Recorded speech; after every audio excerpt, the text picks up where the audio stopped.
You may proceed. Good morning, everybody. Thank you for being here for the NIAA Rules, Regulations, and Policies Committee meeting here on Monday, April 7th. We will go ahead and call the meeting to order at 9:02, and I'll start with roll call. Reggie Farmer. Here. Cy Frederick. Here. Jonathan Grandy. Here. Tammy Habig. Here. Jerome Reamer. Here. Jim Pace. We haven't even, I'm not worried about it because I haven't done Tammy, it. you're on. You're hot white. Thanks. Ryan Sims. No, he was trying to connect. Looks like he's here. He's just having trouble connecting, so we'll come back to him. Pam Sloan. Here. Rollins Stallworth. Saw Rollins. He just texted me. Hang Here. on. Okay, thanks. Sorry. Kate Scroy, myself, you're good. Tim Jackson Here. and Paul Anderson. Here. Ryan, were you able to connect? Looks like he's still having trouble. All right, I'll keep an eye on him.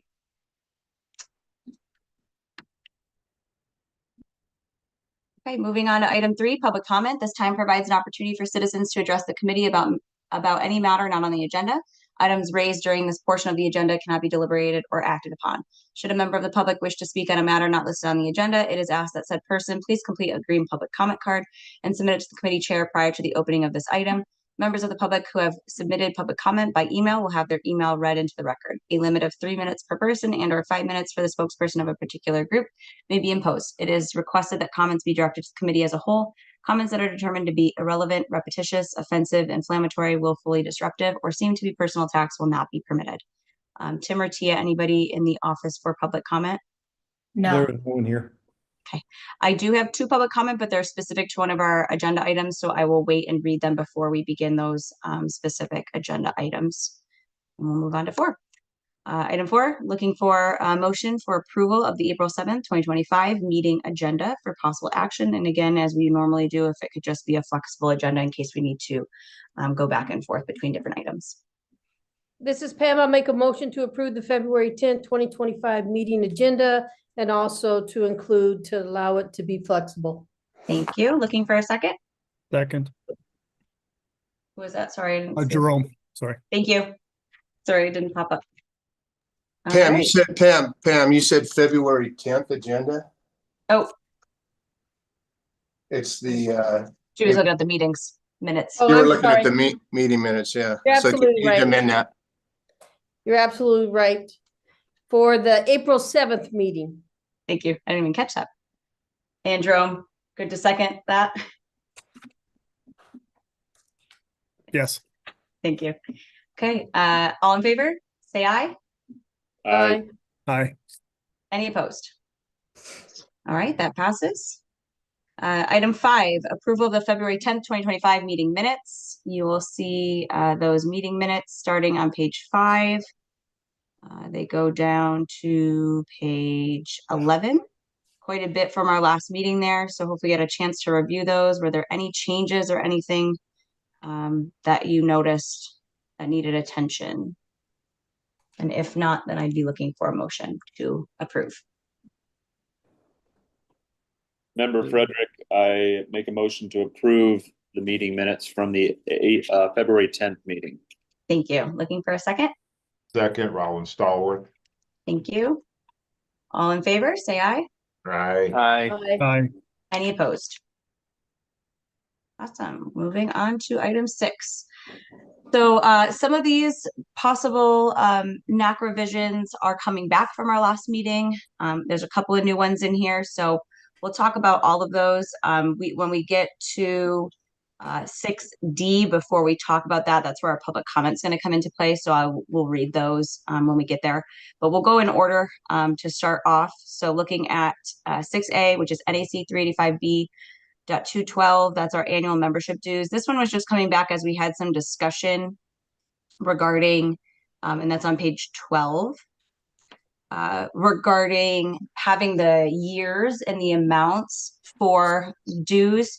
And Pam brought up basically that this wasn't necessary because by the time it gets put into, the regulation, it would probably change again, which is not wrong. So instead, the suggestion was to add language that just states the amount approved is determined by the Board of Control, since that is approved by the board whenever changes are made there. So now it would just read, I did still separate it into an A and a B section so that we're looking at, the two types of schools that have different dues. So if we're a school that enrolls fewer than 600 pupils, there is a set amount for that. So it would just be the annual dues are the amount, that specific amount that's approved by the board. And then those schools that have at least 600 pupils are having an annual due for the membership. That is the approved amount is determined by the Board of Control for each pupil who is enrolled in school. So I kept that language in there since that's an amount per pupil versus just the amount, that total amount for our schools under 600. So that simplified it so that when changes happen and the board approves new amounts, we don't have to go back and change the NAC every time. So looking for any comments, questions, concerns, suggestions, changes.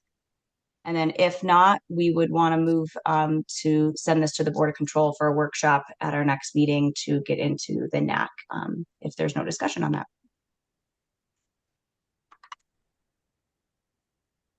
Kate, this is Paul.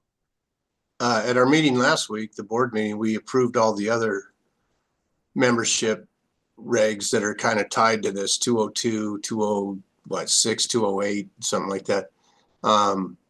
Should we wait to send those to the LCB until after the June meeting if, to have this included with it? Because it seems to make sense if they all went together. Yeah, I mean, we could definitely wait. Some of those regulations do reference 212 if it has to do with a certain amount, like one of them has a application amount and we reference 212 to say that it would be aligned with this regulation. So that would make sense if we want to hold off on sending those until we get this one approved too. But I say that with not trying to discourage anybody from making a motion. I think we need to get this approved because the others were approved and they all kind of go together. Yeah.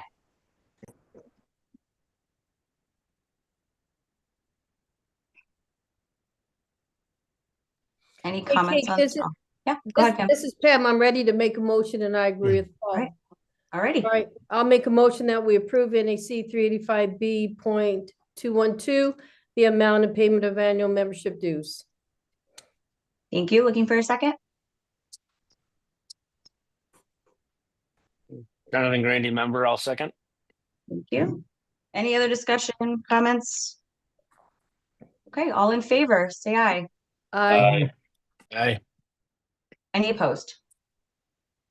Okay, that passes. This will go to workshop for our June meeting. And like Paul said, there are several other membership regulations that we've already gotten approved. So we'll send those all together if this gets approved by the board, as they do mostly relate to one another. Okay, down to 6B, which is looking at NAC 385B.302. This came to our committee last time. We worked with Bart on some updated language for submitting schedules because they have not been coming in complete. So what you'll see is the blue, just blue, is what we originally had in the updates.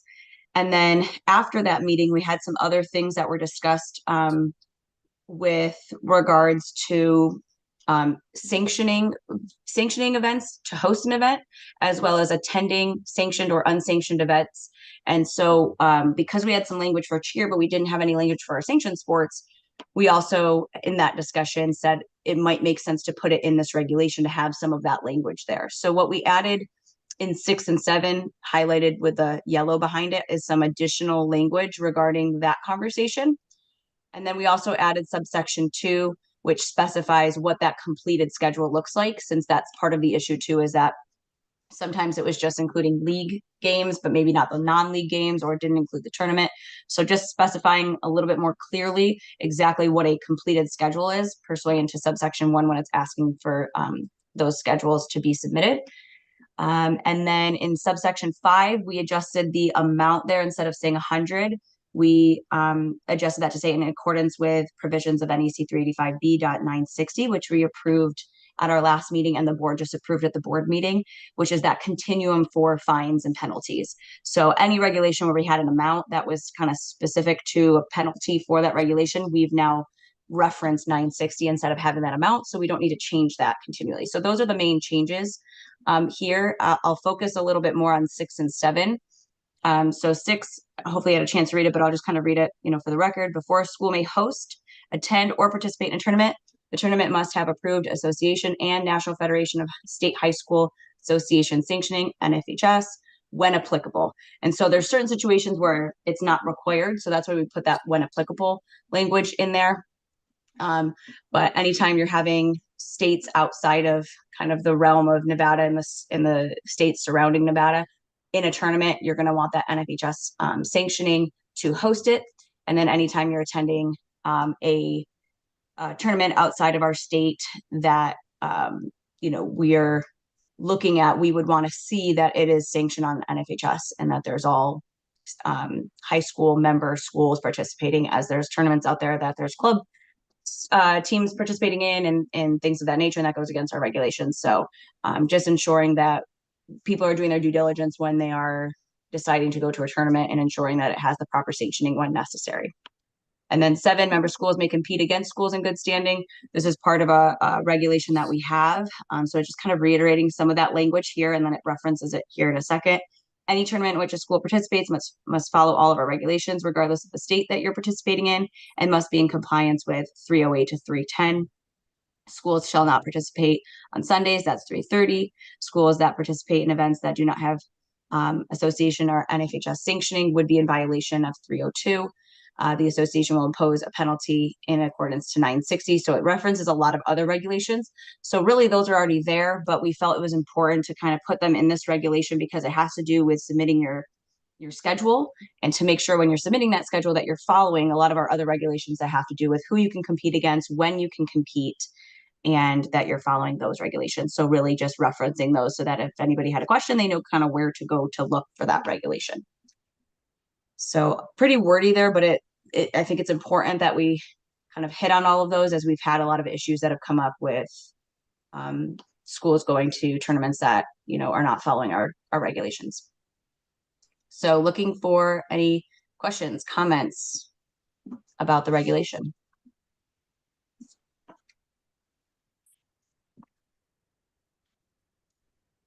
And I can just let you know that Tim, Bart, and I worked on this together and developed some of that language and vetted this pretty well. So hopefully we didn't miss anything, but we want to make sure everybody got eyes on it to ensure we didn't miss any of those regulations that are applicable. Kate, if there's no discussion, let's ask for a motion. Ready for a motion if anybody is ready to move forward. Jonathan Grandy, member, I'll make a motion to approve 385B 302 with the revisions for sanctioning. Thank This you. is Looking for a Pam, second? I'll second. Thank you, Pam. Any discussion? All right, all in favor, say aye. Aye. Any opposed? All right, that one will also go to workshop for our June meeting. Thank you. I think this is an important one. And as we mentioned at the last meeting, a lot of communication will be coming from our office regarding this to ensure that it's getting completed properly and everyone knows what's expected there. All right, moving on to 6C, which is NEC 385B.702. This is our registration and rosters regulation. This was also something that came up at our last meeting where we felt there might be need to be a little bit more language about what a completed roster looks like, since we do oftentimes, again, have issues with getting jersey numbers and positions when applicable. So the regular blue is what we had already approved at a previous Board of Control meeting, beginning of the year. I believe it was actually in September, and have sent this to the LCB. We did want to make a couple other adjustments here. So, Paul, this might be a difficult one to, where we're going to go with this, since it's sitting, I think, at the LCB right now, if I'm correct. And so we'll have to kind of figure out what to do with this when and if it does get approved. But this language is important, I think, to add, and it was brought up. So I want to make sure that we have that discussion here. So the brand new language with the yellow behind it, in subsection 3, complete roster, jersey numbers, position numbers for the sanctioned sports that you participate in when it's applicable. And as changes to the roster occur during a season, including pupils joining or concluding participation in the sanctioned sport, changes to jersey numbers and changes to positions, the rosters must be updated at the time of the change. So it basically, as soon as possible, when the change is known, those are happening in the system. I think that was an important distinction to make because a lot of times changes are happening to those rosters and they're not happening in Activate. And then subsection 5, again, to reference any fines back to the continuum of 960. So we adjusted that language as well. Any comments, questions? Kate, Jerome here. One question in regards to this as it relates to Max Preps. Is there any tie-in with this to Max Preps, or could there be? Reason I ask is I just had this happen a couple weeks ago with the season we're in, trying to figure out if a team was able to play, and went on to Max Preps first just to see what they had, and they had absolutely nothing in there. No roster, no schedule, no stats. So I don't know if that's something, because I know in our rules meeting that we have before seasons, we're always told Max Preps needs to be updated within 24 hours, no later than 48 of a game or the season starting. And I don't know if that's something that may be mentioned in here or if it's just a side note. Yeah, and Ben, go real ahead. quick. Yep, go ahead, Tim. Friday, we met with the NFHS. So if you're not aware, Max Preps was recently bought. Mhm. They have been bought by PlayOn. They're part of that whole network now.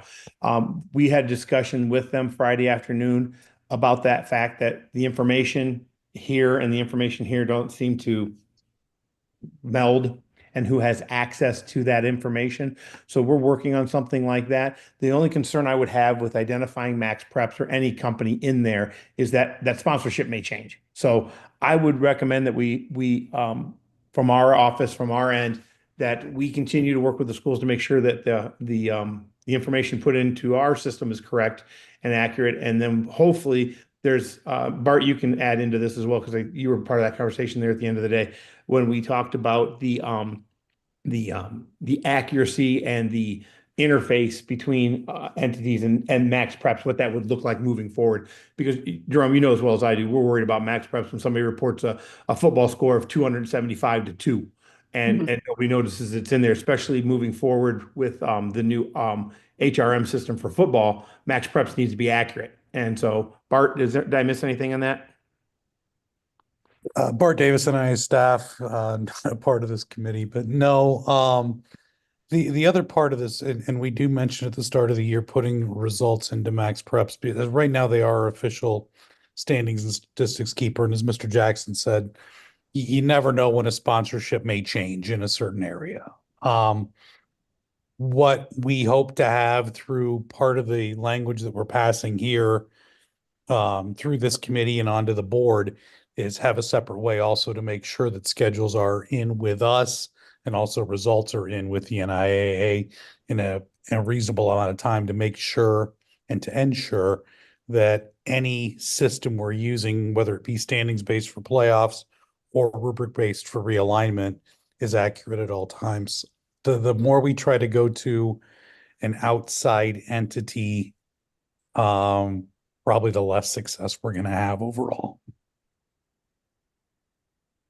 And my point that I was just gonna kind of put in there as well is this can be part of our compliance side of things. So I don't think it really needs to be any change to our regulation. It just needs to be more of the communication that we send out. Like also, Activate has to have these things, but also Max Preps needs to be, an accurate roster, has to have your schedule, has to have your results and items like that. So I think it's more of a communication piece on our end and then a compliance checking on our end as well. So we definitely could do more with ensuring that that's accurate on our end.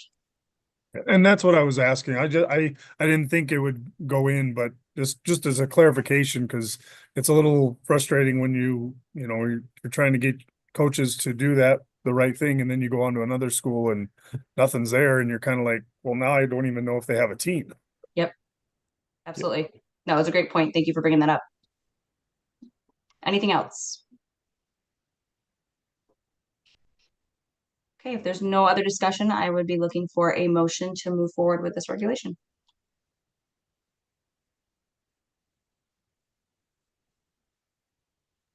Member Frederick, I make a motion to approve NAC 385B702 in regards to registration of pupils, duty of school pupil rosters, scheduling a first game contest or meet of season, and the penalties thereof. Thank you. Looking for a second. This is Pam, I'll second. Thanks, Pam. Any other discussion? All in favor, say aye. Aye. Aye. Any opposed? All right, that passes. I will send that also to workshop for our June meeting. Moving on to 6D, that's NAC 385B.276. Charter school participation. Before we start this item, I am going to read two public comment that came in regarding this item and some discussion that we had at the board as well that are all, it's kind of all related here. So the first one, I'm going to start my timer because they're a little bit long. I want to make sure they're under the 2-3 minutes here.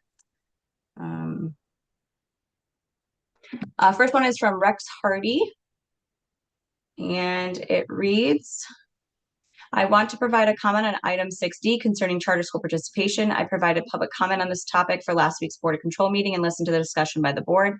I admit I felt disheartened at the direction and tone the discussion took. It felt like some took an us versus them approach to the topic, with the charter school kids seemingly taking on the villain role. I hope as you discuss this topic going forward, you also consider the positive impact these charter school students have on public school programs. It appears most of the anecdotal issues brought up came from the administration level, with principals being upset that those kids who don't walk their halls are being allowed to participate on their teams. I hope that in addition to the feedback you're receiving from some administrators, you also take time to gather feedback from other stakeholders. These other stakeholders know these charter school kids on a more personal level, and I'm willing to bet most coaches, parents, and teammates enjoy having these kids in their programs. These charter school students are from the same neighborhoods, church congregations, club teams, and in our case, from the same family as the kids from the public school. Please consider the adverse impact that restricting participation from charter school kids could have. Before running on something based on anecdotal commentary from a few stakeholders, take the time to gather real data. It shouldn't be too difficult to pull data to show the number of charter school students participating at public schools, as they have to pay a fee to do so. Use that data to see what schools and what sports are most impacted by charter school participation. Also take a look at how many schools struggle to field full teams in certain sports and how many struggle to field full teams at all levels of certain sports, freshman, JV, and varsity. You may discover that many public schools may have a hard time fielding full teams without the help from charter school kids. Then use that data and poll the stakeholders, which should include not just administrators, but coaches, players, and parents. I'm sure you will get some that will have some issues, but I feel the great majority will report on the positive impact these charter school students have on their programs. These charter school kids are great kids and add a lot to the public school community. My 3 oldest boys have all attended a public school. As parents, we chose for our 4th son to attend a charter school for a variety of reasons, mostly because he would really struggle socially in a big public school and would have had gotten lost in the shuffle.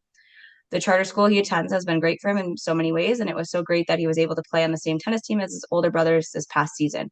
Our charter school and public school coach were also so accommodating to help us work through logistical challenges with different bell schedules to make it work. I'm so grateful that all those who helped us navigate this situation took a positive, inclusive approach rather than an us versus them approach, and it turned out to be a win-win situation for all parties. Our 4th son is not the stud athlete that some of the board feel are coming in from somewhere we don't know and taking roster spots away from public school kids. He is a socially awkward kid who struggles a bit academically in some areas, is an average tennis player, but he's a great kid. Please take the time to study this issue thoroughly and then carefully consider the impact your decisions can potentially have on so many great kids throughout the state.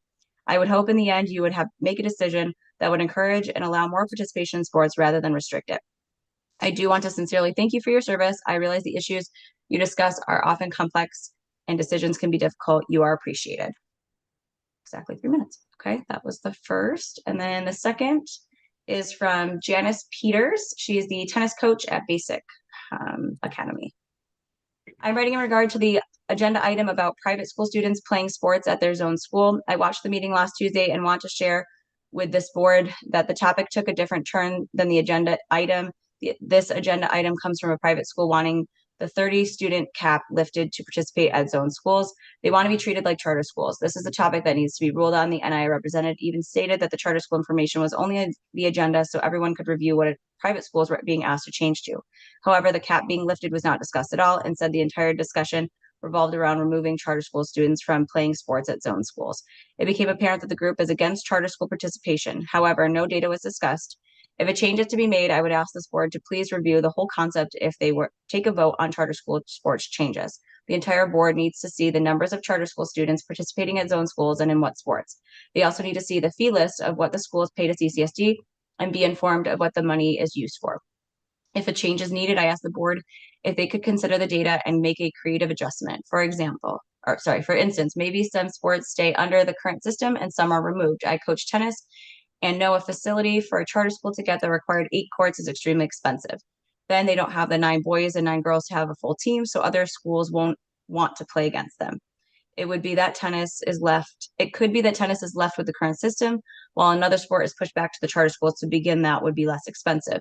Another creative option could be the charter students can participate at their zone schools if there is space available on their zone school team. This would ensure the students at the zone school make the team before charter athletes do. It would also help the zone teams that need the charter players to have a full team. If a change needs to be made, please investigate what the real complaints are and try to make an adjustment that makes the most sense. Lastly, I can tell you having the charter athletes on my team has improved the relationship between the schools. The athletes gain a better understanding and admiration of each other. Most of the time, the athletes already know each other because they live in the same neighborhoods. This is the one thing they can do at school together, and they love it. Please deal with the issue at hand, which is the issue of private schools having their cap lifted, then leave charter school athletes as is. I appreciate your time. Okay, so coming back to this regulation, again, it's really just here to continue the conversation as it has come up from member schools that they want to possibly look at this regulation and make changes to whether or not the charter school students are allowed to play at their zone schools, whether there's going to be different stipulations. So I just wanted to bring it back. I did also include on page 16 for your reference, because we discussed this at the last meeting, surveying our surrounding states regarding both charter and private school participation and just any stipulations that they have. So the questions that we asked them, one, does your state allow charter students to participate at the residential zone school if the sport is not offered? And then if yes, are there any stipulations? We included some examples like size and location, etc. C, does your state allow private school students, same question, to participate if the school is not if the sport's not offered? And then any stipulations. So as you can see in the chart, a varying amount of answers. Some do not allow either. Some allow charters, some don't allow private. Some have exceptions with it being whether it's a non-member school, and some have to be a member school to participate. So there was lots of variety amongst the answers. The majority do not allow the private schools, and I would say the majority do allow charter schools in this case of our surrounding schools, with some of them having some stipulations. So just wanted to give that as some additional data to look at. My goal moving into, if this conversation continues to the next board meeting, would be to send out a survey to our member schools so we can specifically try to get as accurate of numbers as possible regarding the number of charter school students that are participating at schools and in what sports, how many, based on what I could gather with what we have, since we don't really have an exact list of that. I did use some numbers from CCSD's charter school fees, because they do collect those fees, so we can track that. Again, that's reported by the school, so if it's 100% accurate or not, it's hard to tell. And then I just use some of my data from my tracker that I use to approve students at charter schools for the rest of the state.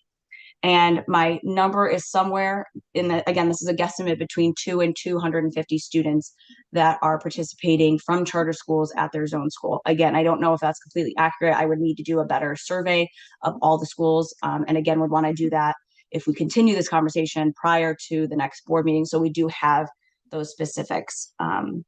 So that's a little bit about what I've kind of gathered so far, but I do want to open that back up for discussion. Hopefully you had a chance to maybe listen in the board meeting to hear some of that conversation as well, and just wanted to continue that here to see what we're feeling.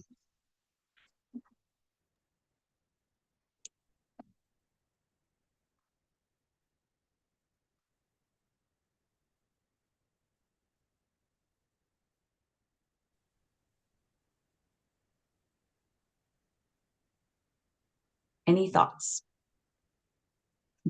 I feel like Oh, it's always. I, I, Go ahead. Go I ahead, think Sal. the survey is, I think, kind of helpful. I mean, given the states that were surveyed, there's a majority of them that do allow charter schools to participate in the public schools. Obviously, the private school thing is the opposite. The majority of them are not letting private schools participate, and I don't see that in the regulation anyway. About the cap in that regulation, is that cap in a different NAC? Kate? Yeah, so that it's not a part of our administrative code regulations. It came down in 2017 as a Nevada revised statute, so it came from legislators and was approved that way. So it's in the NRS. We didn't update our regulation with that number because it exists there already. So I'm assuming it would be redundant. Maybe that's why it wasn't added. But yeah, so the cap is 30 for 9 through 12. If a private school has under that, they could Yeah. be approved. Do we know, and like just for some historical reference, have we always allowed charter schools to participate in public schools? Like since Yes. the onset of charter schools? Yes. And I guess what I would like to hear, just as a member of this committee and getting a better understanding of thing, like, and maybe Tammy can weigh in, but like, what would we say is the number one concern for public schools in regards to the charter schools participating? Like those against charter schools being able to participate in public schools, like what is maybe the one or two or top three things that are like the concerns they have? I'll let Tammy talks more specifically to the member schools that have the issue. So I do have some information, but I'll let her kind of go over that first. So it's a combination of a lot. I feel like this is always me that's the one that's pushing this or talking about this, because I don't think it really has an effect on a whole lot of others especially on this committee. I mean, majority of you guys don't have a ton of, you're either private or charter, or you don't have a ton of charter schools around you. So I think, and again, it's also the specific schools that have the charter schools around them. So like that person in the public comment said, there are some public schools that it almost has zero effect on, but there are some that it has drastic effects on. So I think that that's the hard part. One of the biggest things that I hear a lot is, why do they get to be on rosters at two different schools? Nobody else gets to do that. And I think they're not saying that they're against them necessarily playing here, but why do they get to go play volleyball there, come play basketball here, run track here? Like if I don't have enough to fill the girls basketball team, my kids don't get to go down the street to play somewhere else. So I think it's an equity issue. For that one. I hear a lot of times, and I think it's another one that's hard for some people unless you live it to understand. But when you're trying to build like climate and culture of your school and have a lot of your athletes don't even walk the school's hallways. I've talked to numerous people where, they win a state championship and it's hard for them to celebrate because they don't even know the kids. So, and I know there are other people that have said, I know there's other comments like, why are we good enough for your kids to participate athletically, but not good enough for anything else? That's not necessarily one that let him out of a meeting. That's not necessarily one that I'm a proponent like necessarily of, but I think that there's a lot of it drastically affects different schools different ways, I guess is the best way to say it. We do have a lot of charter schools around me, so it does have an effect on my school. I have 6 charter schools within 5 miles. But another school might not have zero effect on them because they don't have a single charter school near them. Does that help? Yes, thank you, Tammy. I appreciate it. That's a helpful context. Because again, going back to the public comment thing, I think I think it is important to not set this up, especially if we're going to deliberate on this as a committee fairly, to not set this up as, vilifying charter schools or vilifying public schools in regards to the issue. I mean, that's not going to be helpful in any regard. Like, I think we just have to kind of remove emotions from it and look at it from a what are the issues and how do we solve them standpoint.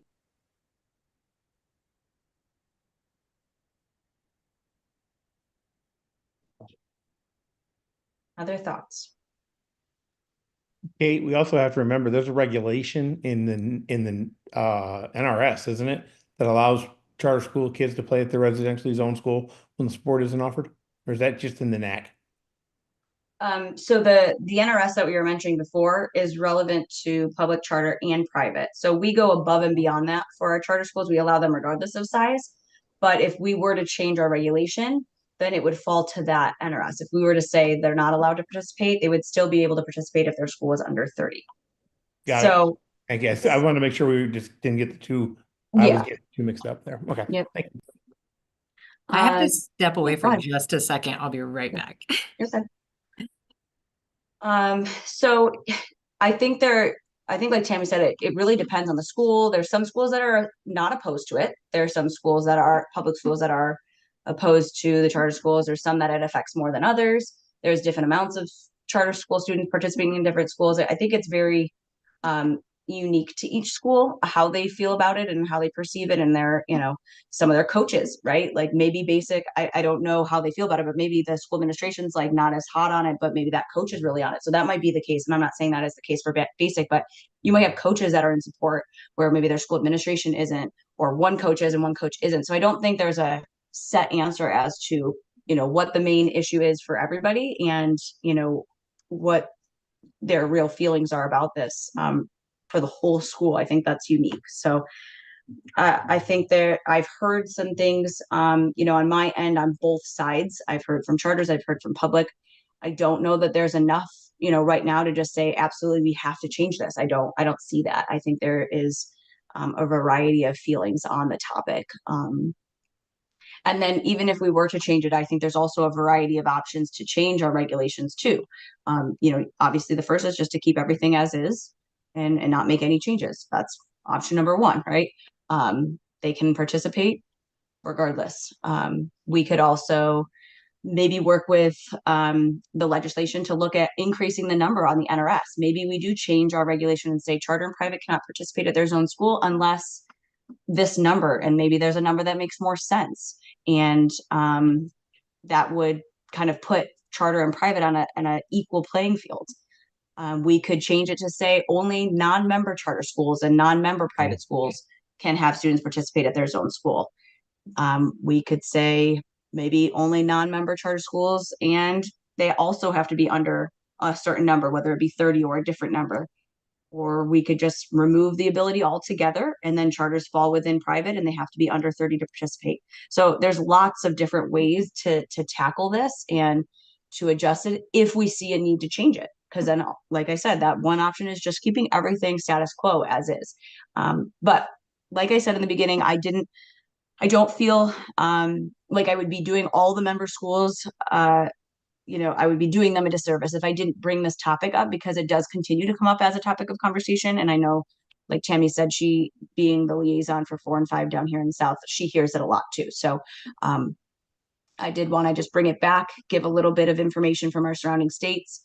I will also, again, bring it back to the board regardless if we make any decision here, but just so that they can have that conversation again after we get some more numbers about, what the impact really looks like. But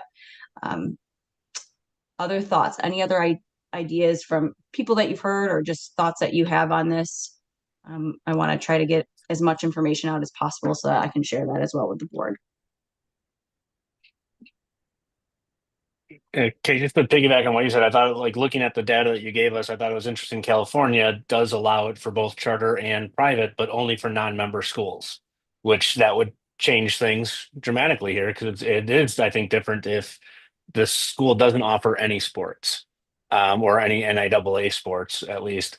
On that, the other side that, I think Tammy brought up a good point, talking about how if the charter school doesn't offer a sport, well, now the kid can go to their zone school, whereas the public school is the opposite, right? If Legacy doesn't have enough and cuts their tennis program, well, now their kids can't go to the nearest charter or to the nearest other public school. They're just eliminated. And we've seen those stories. We know it's happened in town.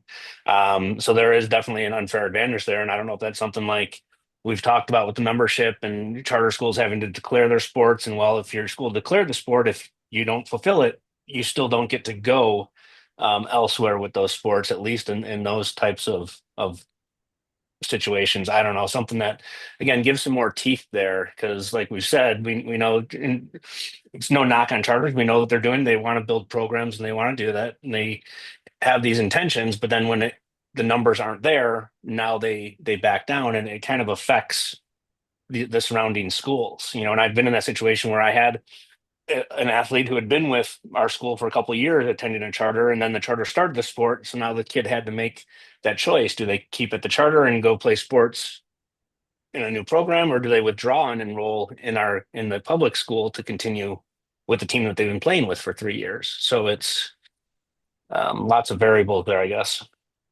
Good point.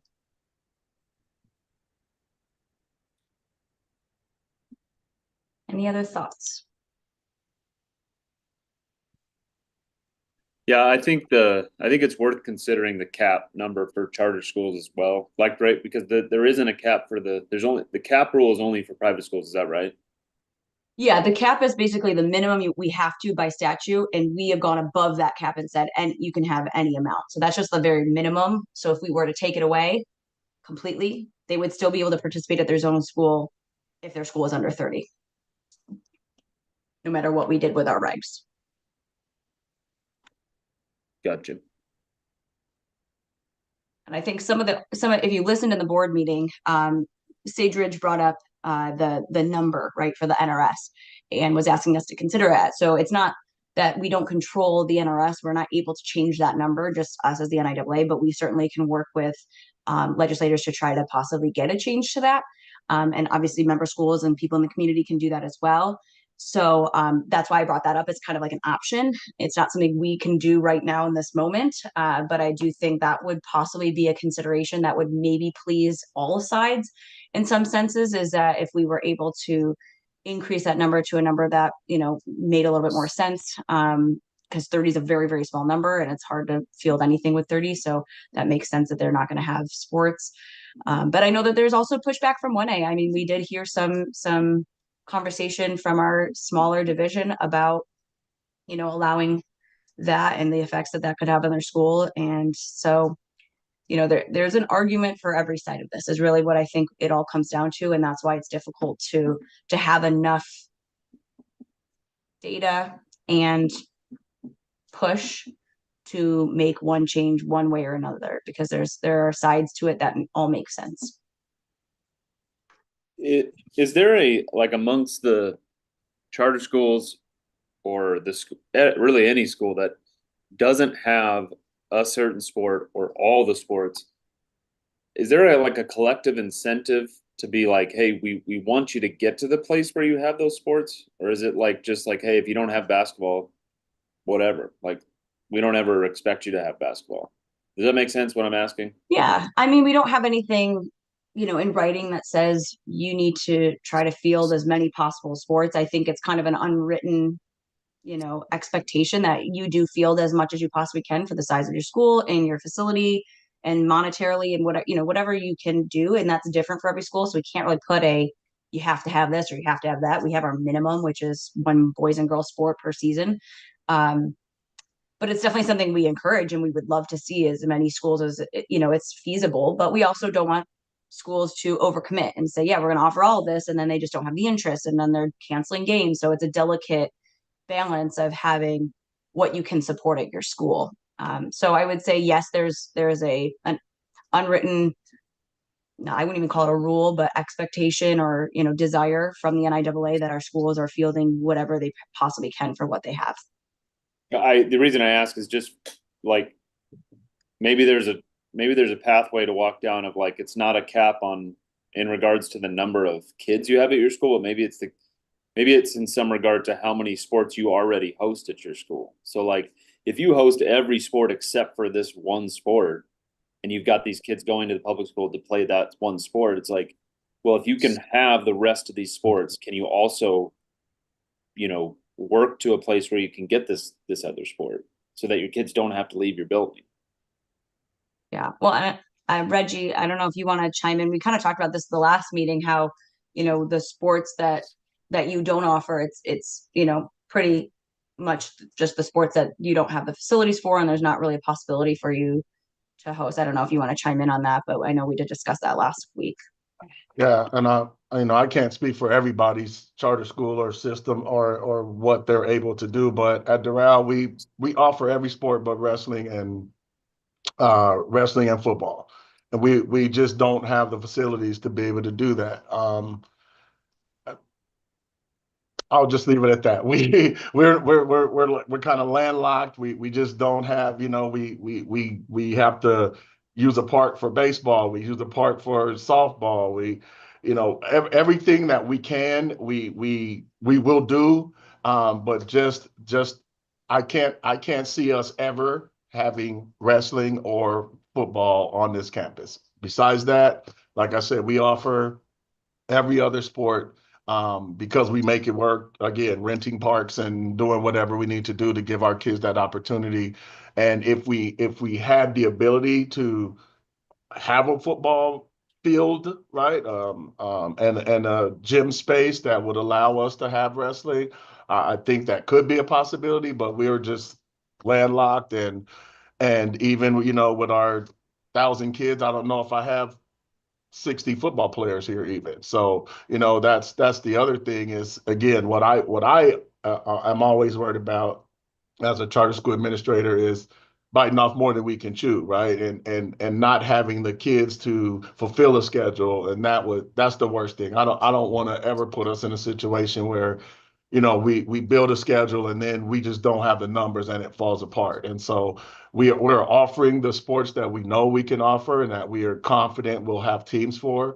But I can't speak for everybody else. I know there are some schools that offer football, but they don't offer soccer, right? It's kind of different for some of our charter schools and what we can offer. It's not that we don't want to offer it, right? We do want our kids here playing, and I'd love to have Friday night lights. I'm a football player, I would love that. But again, facility wise, I can't do that, and I would hate to lose my kids to somebody else for that one sport that we don't offer, right? So that's where we are.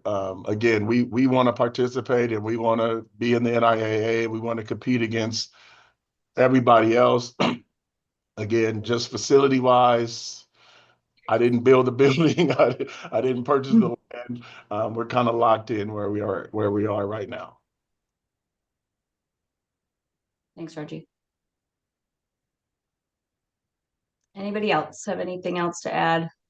One thing, and I don't know how much it relates, but to tie, I have a relationship with Reggie and Darrell from my time at Durango there. We were the same area, same kids. And one of the arguments in the public comment there was about how some of the schools wouldn't have teams if it weren't for the charter kids coming over.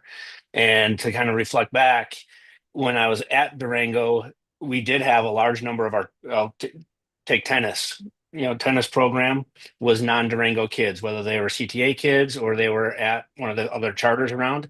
And when both Durrell and the other charter nearby started tennis, our program, the Durango program, was diminished and struggled with numbers. Well, that forced us as an athletic department to recruit on campus and get our kids back out. And Durango, the last 3 years, has had full tennis rosters. And I'll even give a shout out to Tim Resch, who did that and went knocking on classroom doors and found kids to come play tennis and fill that tennis roster back with Durango kids. So there's kind of like the flip side of that argument is the schools don't have these teams without the charter kids. Well, they do. It's just a matter of finding them on campus because we do have the kids there. It's finding that interest. And I think in some situations, maybe even sports specific, some areas, some schools get real easy because they know that these kids are coming from other schools and filling their rosters, so they aren't recruiting or aren't actively getting their campus kids involved. And by, you know, again, having the charter kids back at their charter school, and again, it's nice. I loved having Durrell come over and play tennis matches and for all of that.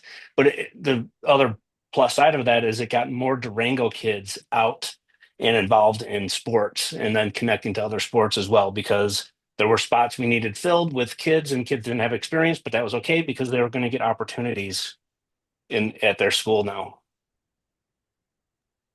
And Kate, I'd also like to, you know, just because a charter kid shows up at a school to play doesn't mean they're going to make the team. Like they're only taking somebody's spot if they're good enough to make a team. So it's not that just because you're a charter school student, you get to go play at school A. Like you, obviously, these coaches want these players. They're good enough to compete. So it's not just a given just because you go to a charter school that you have to play at whatever school. So, you know, that's also something we have to think about. It's not a given.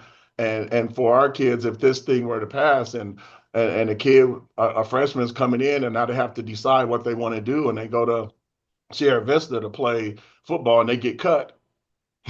Now they've lost their seat over here and they don't get to play football over there. And so, you know, there are other issues that could come from this also. Kate, this is Paul. Just one comment. You know, years ago, we had this issue come up when Oasis Academy opened up down in Fallon. Mhm. And the high school, Fallon High or Churchill High School. What they did is they allowed the charter kids from Oasis to come over and play non-cut sports like football.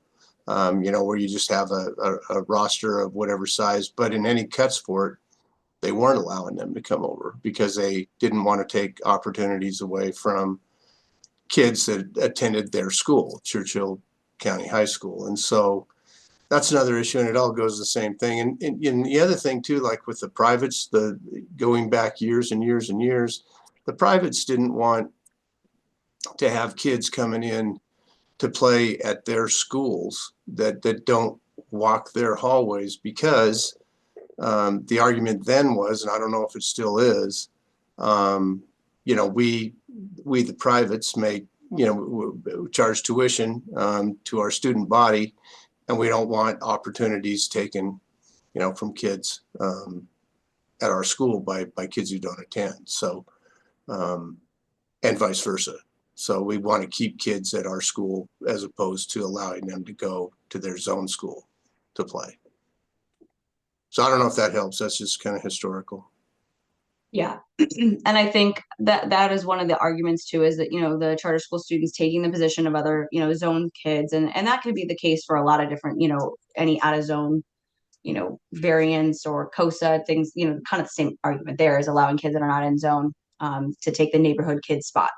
But I think the argument will also come probably from some of your coaches, right? If you have a really prominent basketball program and you know that you can, you know, have kids that are coming from charter school, a charter school that doesn't have basketball, and you know, the administration might say, yeah, we're not taking for cut sports, but the coach is gonna be like, well, I want that kid. That kid's gonna be the best kid on my team. So that's where I feel like you'll even get like differencing of opinions within a campus, because you're gonna have coaches that might want to have those kids, whereas you might have administration that doesn't, or, you know, vice versa even. So yeah, I think it's definitely multifaceted here with the different situations. Can I say one more thing? I don't know what I missed per se while I was gone, but I do know one other thing. I know everyone keeps saying, oh, we can come up with ways, and if they don't make it, you know, they don't have to make it, you can cut them, all those things. I have not experienced this at Legacy, but I had a couple people text me and say that they worry about them being accused of targeting kids, or accused of what's the right word I'm looking for? Like basically saying you're separating those kids. So Discrimination. discrimination, that's the word. Thank you, Paul. My brain's not working on Monday. That's yes, discrimination against those kids. Like if you're basically saying, oh, you're a charter kid or whatever, you don't make it, that they could be targeted for discrimination against those kids. Now, like I said, I haven't dealt with that, but I had a couple people text me that said that they would be worried about that. Yeah, I think that argument of saying, well, you don't have to have them on your team. And then if you're a school that basically behind closed doors selling the coaches don't allow those kids to be on the team, it's going to be very obvious very quick. Yeah. If, sure. because a lot of, as they should, coaches have, a tryout rubric. And if a kid is, good enough to be on the team, it's going to be very clear unless they're fudging those numbers. And then that's going to be, a whole other issue. So yeah, I don't think just saying, well, you don't have to take them is an answer if a change needs to happen, because I think you would probably run into some of those issues if the school's just decided, we're just not going to take any of them. And the one last thing would be, I agree with everyone. Like I hate limiting opportunities for kids, but at the end of the day, everyone has to make choices, right? Like we all have to. I had to make choices on what school I wanted my children to go to. I think if you know ahead of time, then parents get to make those choices, and maybe they don't go to charter if that's the case, or maybe they do go to charter and they just don't play that sport. I don't know. I just know that we can't always, the excuse can't be, well, we don't want to make people make choices, because everyone has to make choices.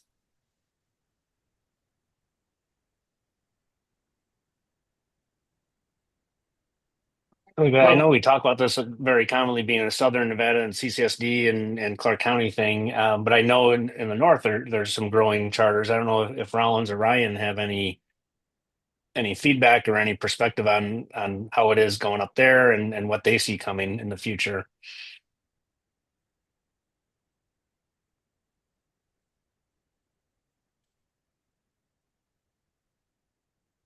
Ryan, make it on. Oh, he's not at a seat right now. Oh yeah.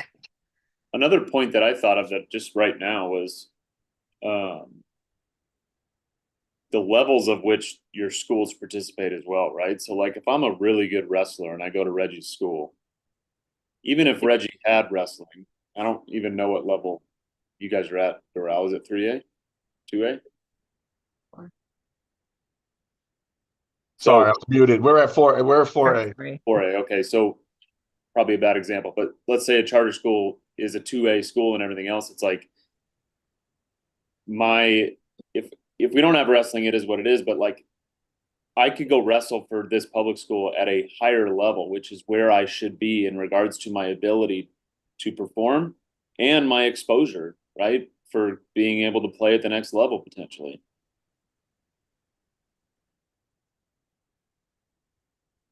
Then I would feel like, again, that's a decision you have to make.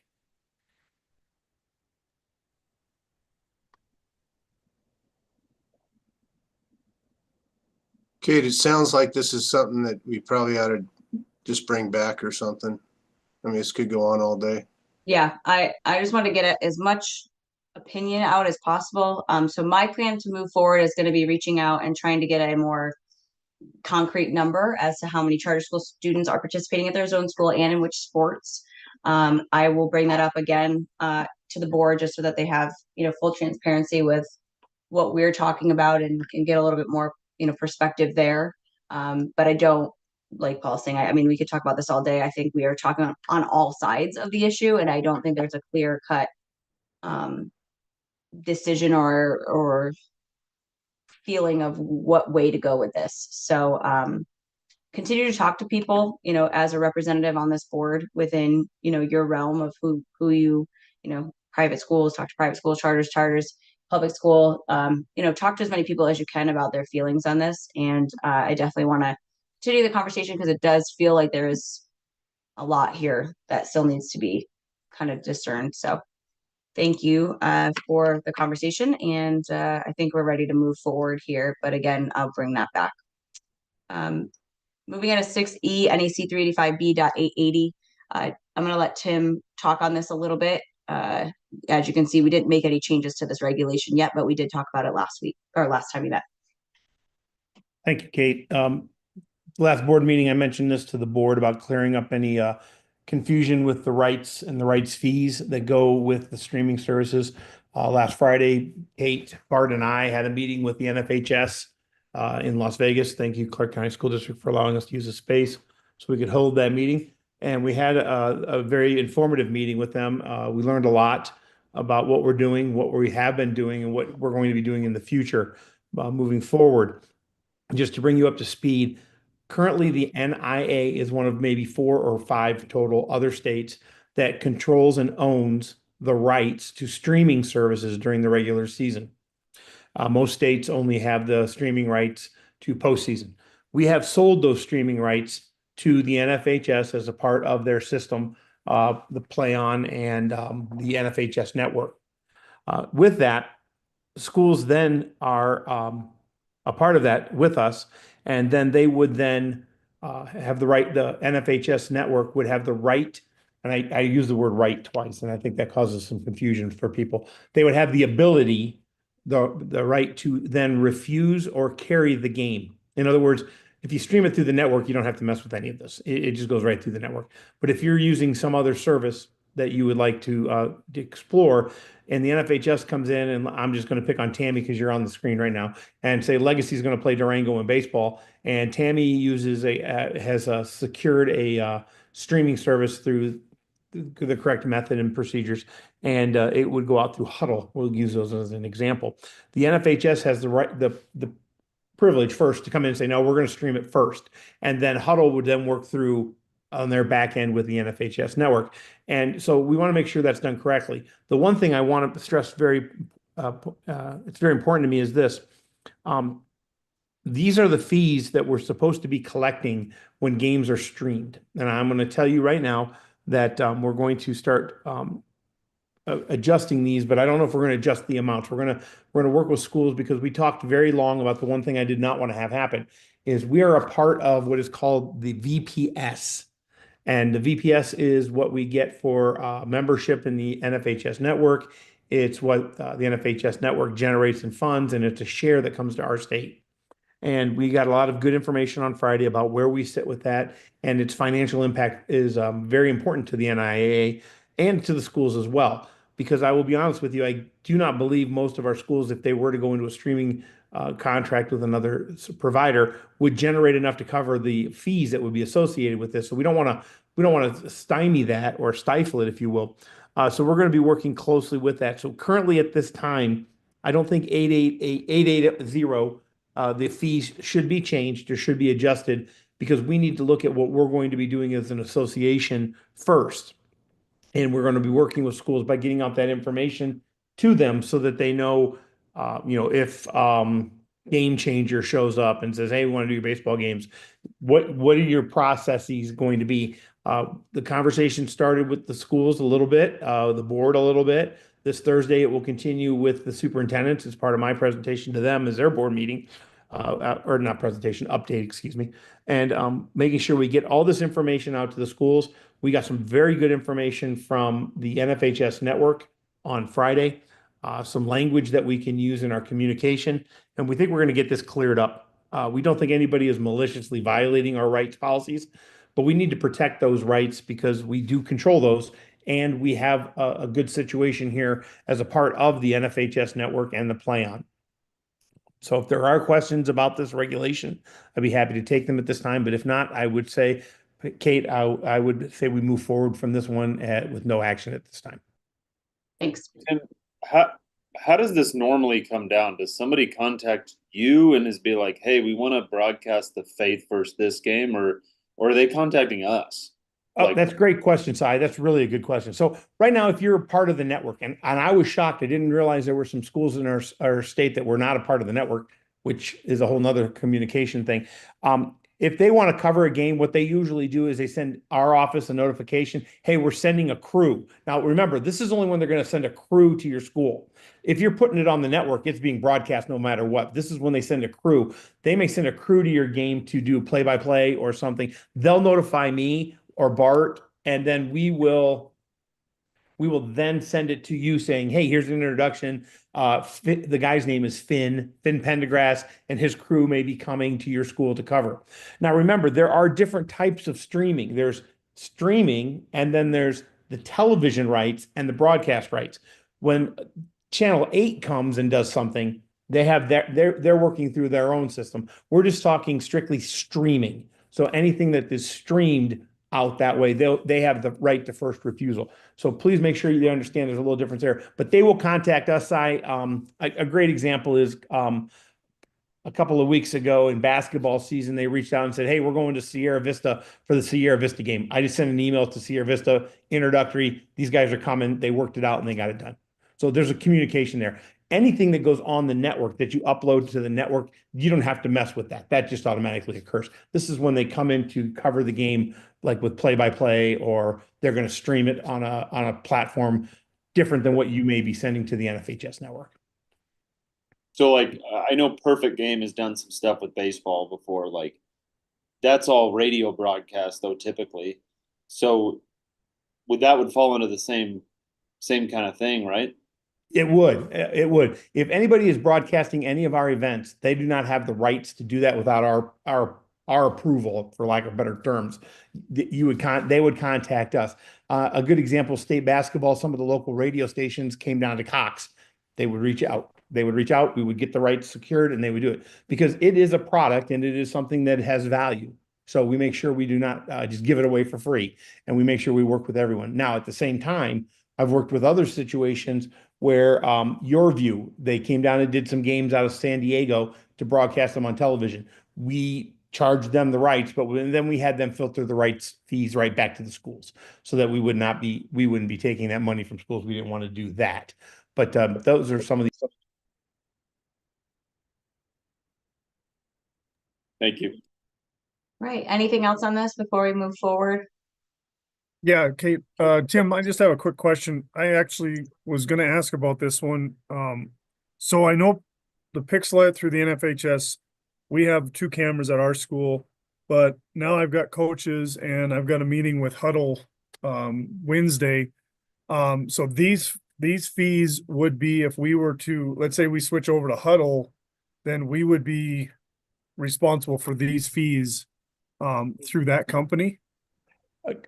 Well, first of all, make sure when you discuss this with Huddle, you iterate to them very clearly that you do not own the rights. They're going to come in. I'm not trying to say Huddle's a bad company. They just don't know. They aren't aware. They're 98% of the time they're correct when they say, "Oh no, you own your regular season rights." Schools do not. Let them know that first and foremost. Then we would talk about approving a streaming fee for those rights with us. Always remember though, right to first refusal goes to the network. That they come in and they would have it first. So when you discuss this with Huddle, make sure you share that information right in the beginning. And if they say, "Oh no," you can actually say, "No, we had this conversation. They own the rights." And then we can work with you on that. The last thing I want to do, Mr. Reamer, is this. I do not want to take away an opportunity for schools to secure some extra funding just because we're trying to take some funding for ourselves, because at the end of the day, it should go to the schools to begin with. That's my philosophy on this. But at the same time, we cannot jeopardize our agreement with the NFHS network because of the financial implications that would have down the road for us. And we had that conversation with them Friday. And what we're doing here is exactly what they asked us to do.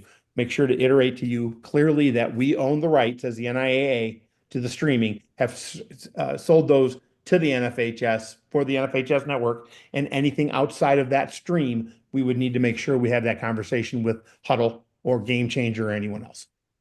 Right. That's kind of why I wanted to ask. So I'm kind of glad this came up.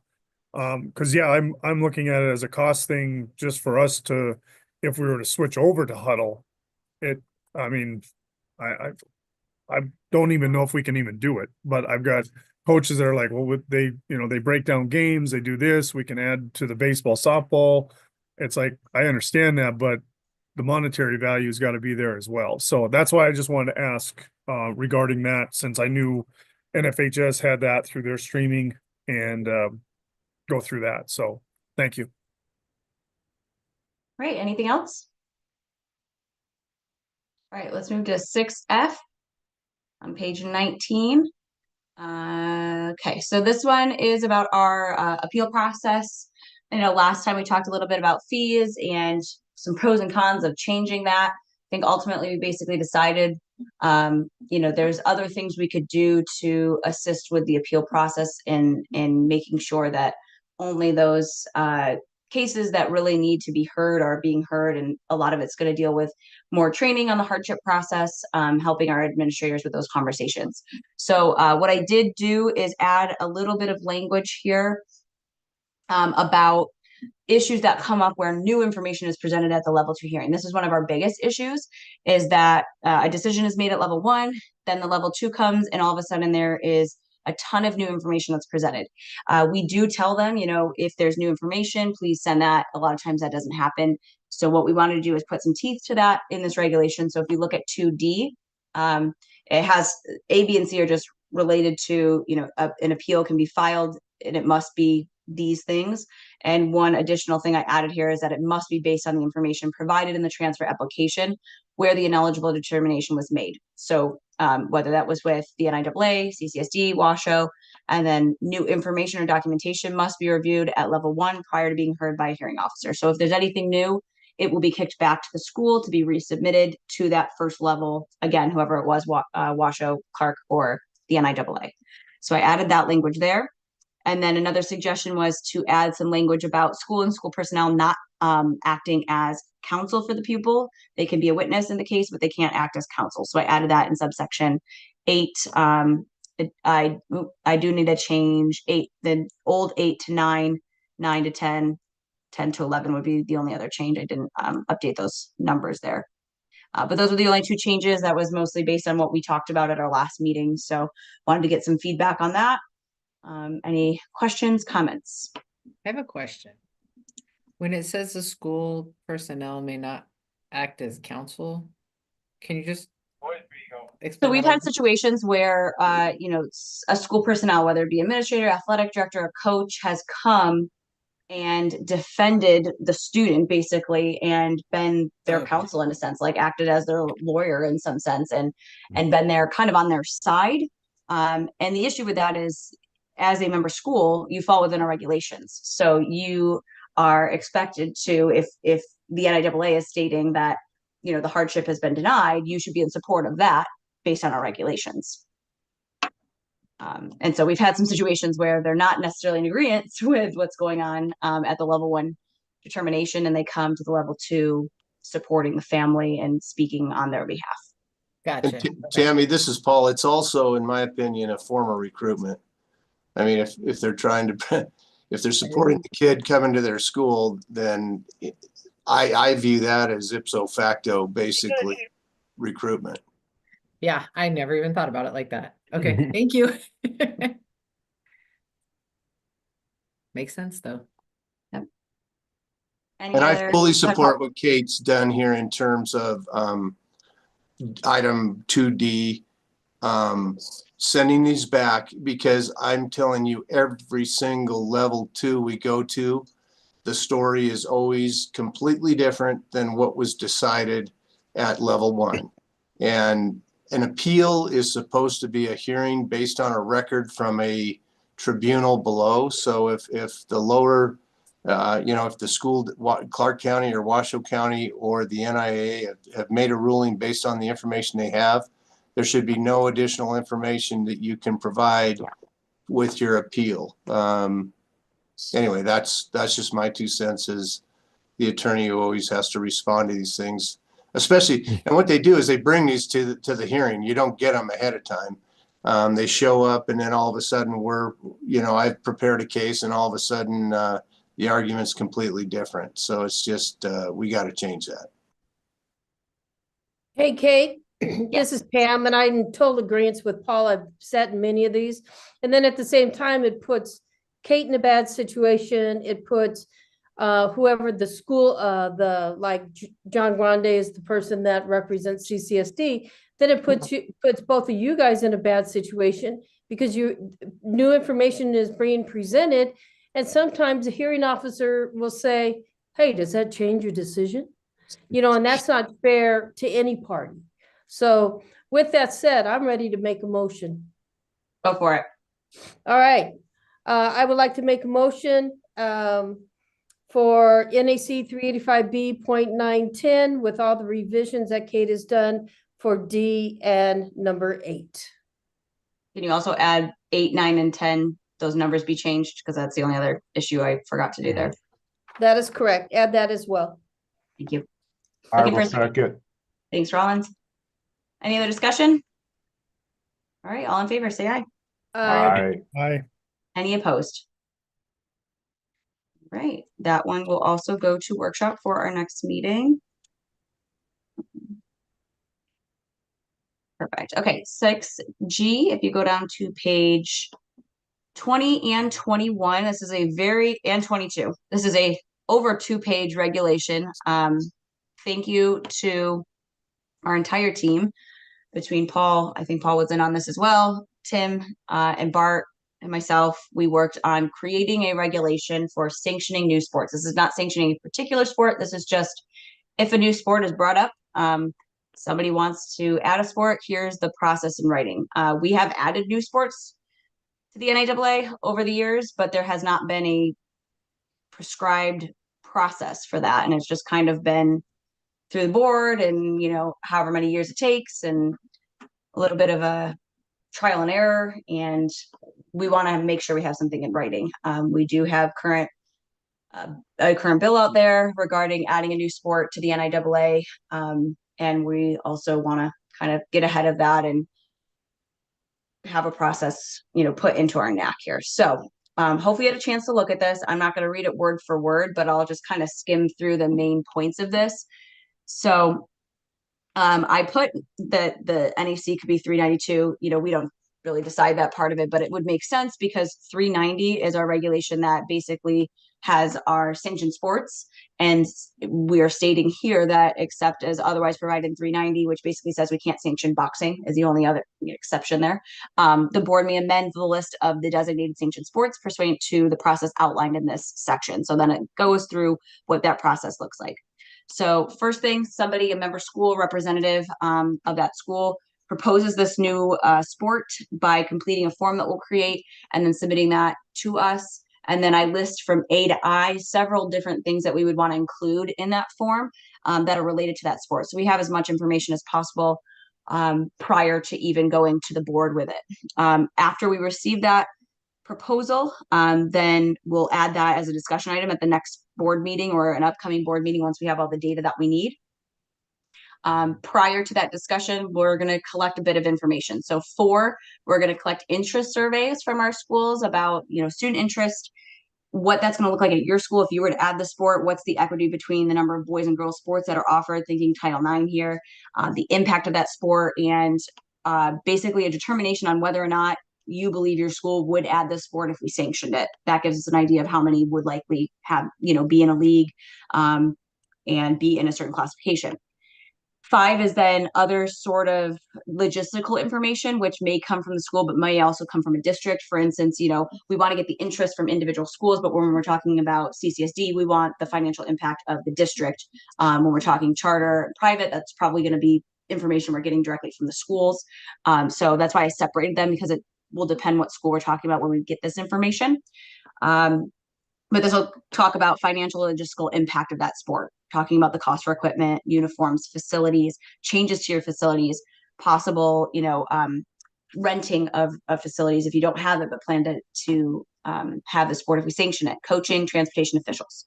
And everything on here you'll see may include, but is not limited to, because there's always other factors that might come up. So I didn't want to limit us to just these things. I just wanted to have that ability to, add other costs that might be in there. So as soon as we get both the interest and logistical information from the schools and or school districts, then we would present that to the board and at a later board meeting where the board could either approve it, deny it, or they could delay action if they need more information. And again, listed a bunch of different factors, may include, but is not limited to, of information that we would want to present to the board so that they have a full scope of what this means to add the sport. So information that what they got from the proposal, the interest surveys, the financial information, all that stuff we collected ahead of time, the impact on Title IX, whether or not other states are sanctioning it, and if NFHS has rules for it, which can come up obviously with new sports if it's not a sanctioned NFHS sport. And then from there, we go into if just that we have a subsection here, if the board delays action for 2 consecutive years, it will no longer be in consideration for sanctioning. Obviously, there needs to be some more, the process basically needs to start over and it's not moving in a direction where it needs to. So we would basically stop that process. And then 8 talks about if we're approving that proposal. So if all of that goes well, board says, yep, let's get started on the sport. What is that going to look like? So from there, we put no sooner than 1 calendar year from the date of approval. That gives plenty of time to do the planning part of this. The implementation would follow a 3-year progression. There'd be a pilot year to begin that offering that sport at the varsity level only. There'd be no postseason. Schools can just start, basically like an independent status situation, offering it and participating against each other. And then in year 2, that would be a development year where you could begin offering it at other levels, if applicable, it depends on the sport, right? And continue to grow your varsity if not. And there still would be no postseason. So basically a 2-year building situation until year 3, that full implementation after board approval, where all the levels can be offered and if applicable again, and then postseason would actually take place in that 3rd year. So it can go further than this 2-year building into the 3rd year implementation if need be. But this would be the shortest amount of time to get a sport started. And then 9, we'll see if where you'll see some language about if we need to add more years in there. So basically if the participation drops to 50% or less of the original number that had started in that first pilot year, then the board would require an additional year at the previous stage, wherever you're at in that process, just so that we're not moving too quickly through this process. And then 10, schools participating in the implementation process of a new sport have to provide a report during those pilot and development years. And this is going to be reported to the board, and this is where they're going to use this information prior to that 3rd full implementation year where they would approve for that implementation of the sport. So you can see a list of different things there that are relevant to the sport and how it's been working. And then lastly, 11, the board will evaluate and vote on that full implementation after the development year or any additional year that was required based on subsection 9 that we just referenced. And then the approval would be for the 1st year of a realignment cycle. So that may play into the number of years as well, so that it's going into that realignment. So again, that's a lot of stuff. We have it for action, but obviously I want to give you guys plenty of time to take a look at it, make sure it looks good before we just jump on that. So if there's any concerns, questions, please let us know, as it is a big regulation. Kate, can I add some background to this as well? Absolutely. So this is it comes out of the discussion with the legislature about lacrosse, and this has nothing to do directly with lacrosse. It has to do with the discussion of the committees about lacrosse. The first thing they said was, where is it written in the NAC or the NRS, the process? And there is no process. It was not written down. It was a process that had been followed in sense of it was the policy and the procedure of the board to do X, Y, and Z, but it was never written out. There has been some addendums recommended. They have not come back to the committees for this that would say they would want a regulation, hopefully a NAC and not an NRS, on how to sanction a sport. I did inform them that this was coming to this committee today. I did inform them of the process moving forward with the regulation, policy, and procedures that we follow, and they are aware of that. The one thing I would like to point out, though, is even though 8 stipulates 1 year for each of those, remember there is a year front loaded in front of that. So it may look like a 3-year process. It is actually a 4-year process, depending on where they are. The first year is the gathering of the information. Then it goes to pilot. Then it goes to development. Then it goes to full implementation. I would ask that one addendum be put into 8 subsection D. I would recommend that we put some language in there that says the placement of the sanctioning or the placement of the potential sport can be adjusted by the board for initial placement on the continuum. In other words, we'll use lacrosse, for example. there are schools already playing lacrosse. We may be able to go past A with them or past the gathering of information for northern lacrosse or southern lacrosse, giving the board the flexibility to say, okay, you know what? We're just going to stick it in. Let's pilot it. We know where we're at. We've got the things. Let's pilot it. Or they could look at it and say, you know what? We're already into develop. It's a developing sport. Let's put it develop. Allow the board the flexibility to place them where they believe they fit best on that initial continuum at board discretion, not just that they come in a petition and say, hey, we want to come in as full sanctioned. We have that process in place. I do believe that this is well done. I want to thank Kate for the leadership in this one. I think we've got some good working agendized items here. So with that, if there's any questions about what we're hearing from the legislature on this, I'll be happy to answer those. I have a couple of questions, if that's okay. Absolutely. One of the things I don't see on this here is if we go back, let's look at some of the sports that we currently have that are sanctioned by the NIAA that are just in one area or another. An example would be the sanctioning of flag football. When we sanctioned flag football in the NIAA for the South, basically South only, it was done and triggered by a Title IX aspect here. So we were kind of forced to get that and implement that. When we're talking about sports that that we currently offer, kind of that are in this realm, we have bowling that's only in the South. We have club bowling kind of in northern Nevada. I don't necessarily think bowling's in the rural areas yet, but I doubt that. My concern about this process here is there's no percentage or number associated with when the NIAA is sanctioning a sport. Is there a percentage or a group or something that goes with that? Can I come in here and sanction what's the new sport they play on the tennis courts now? Pickleball. Pickleball. I'm going to sanction pickleball. And So- we have 6 schools in Washoe County that want to do pickleball. Can they Robert, come? we don't have a number because I will give the prime example, skiing.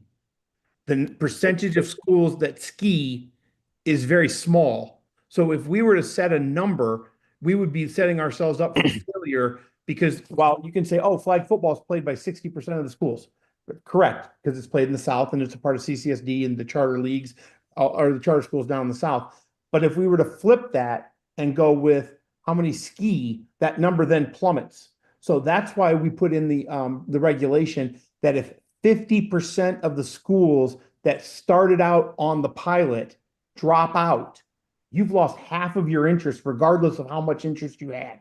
So I think that way we protect ourselves from saying we could sanction. The word I used at the hearing was tiddlywinks. We could sanction tiddlywinks.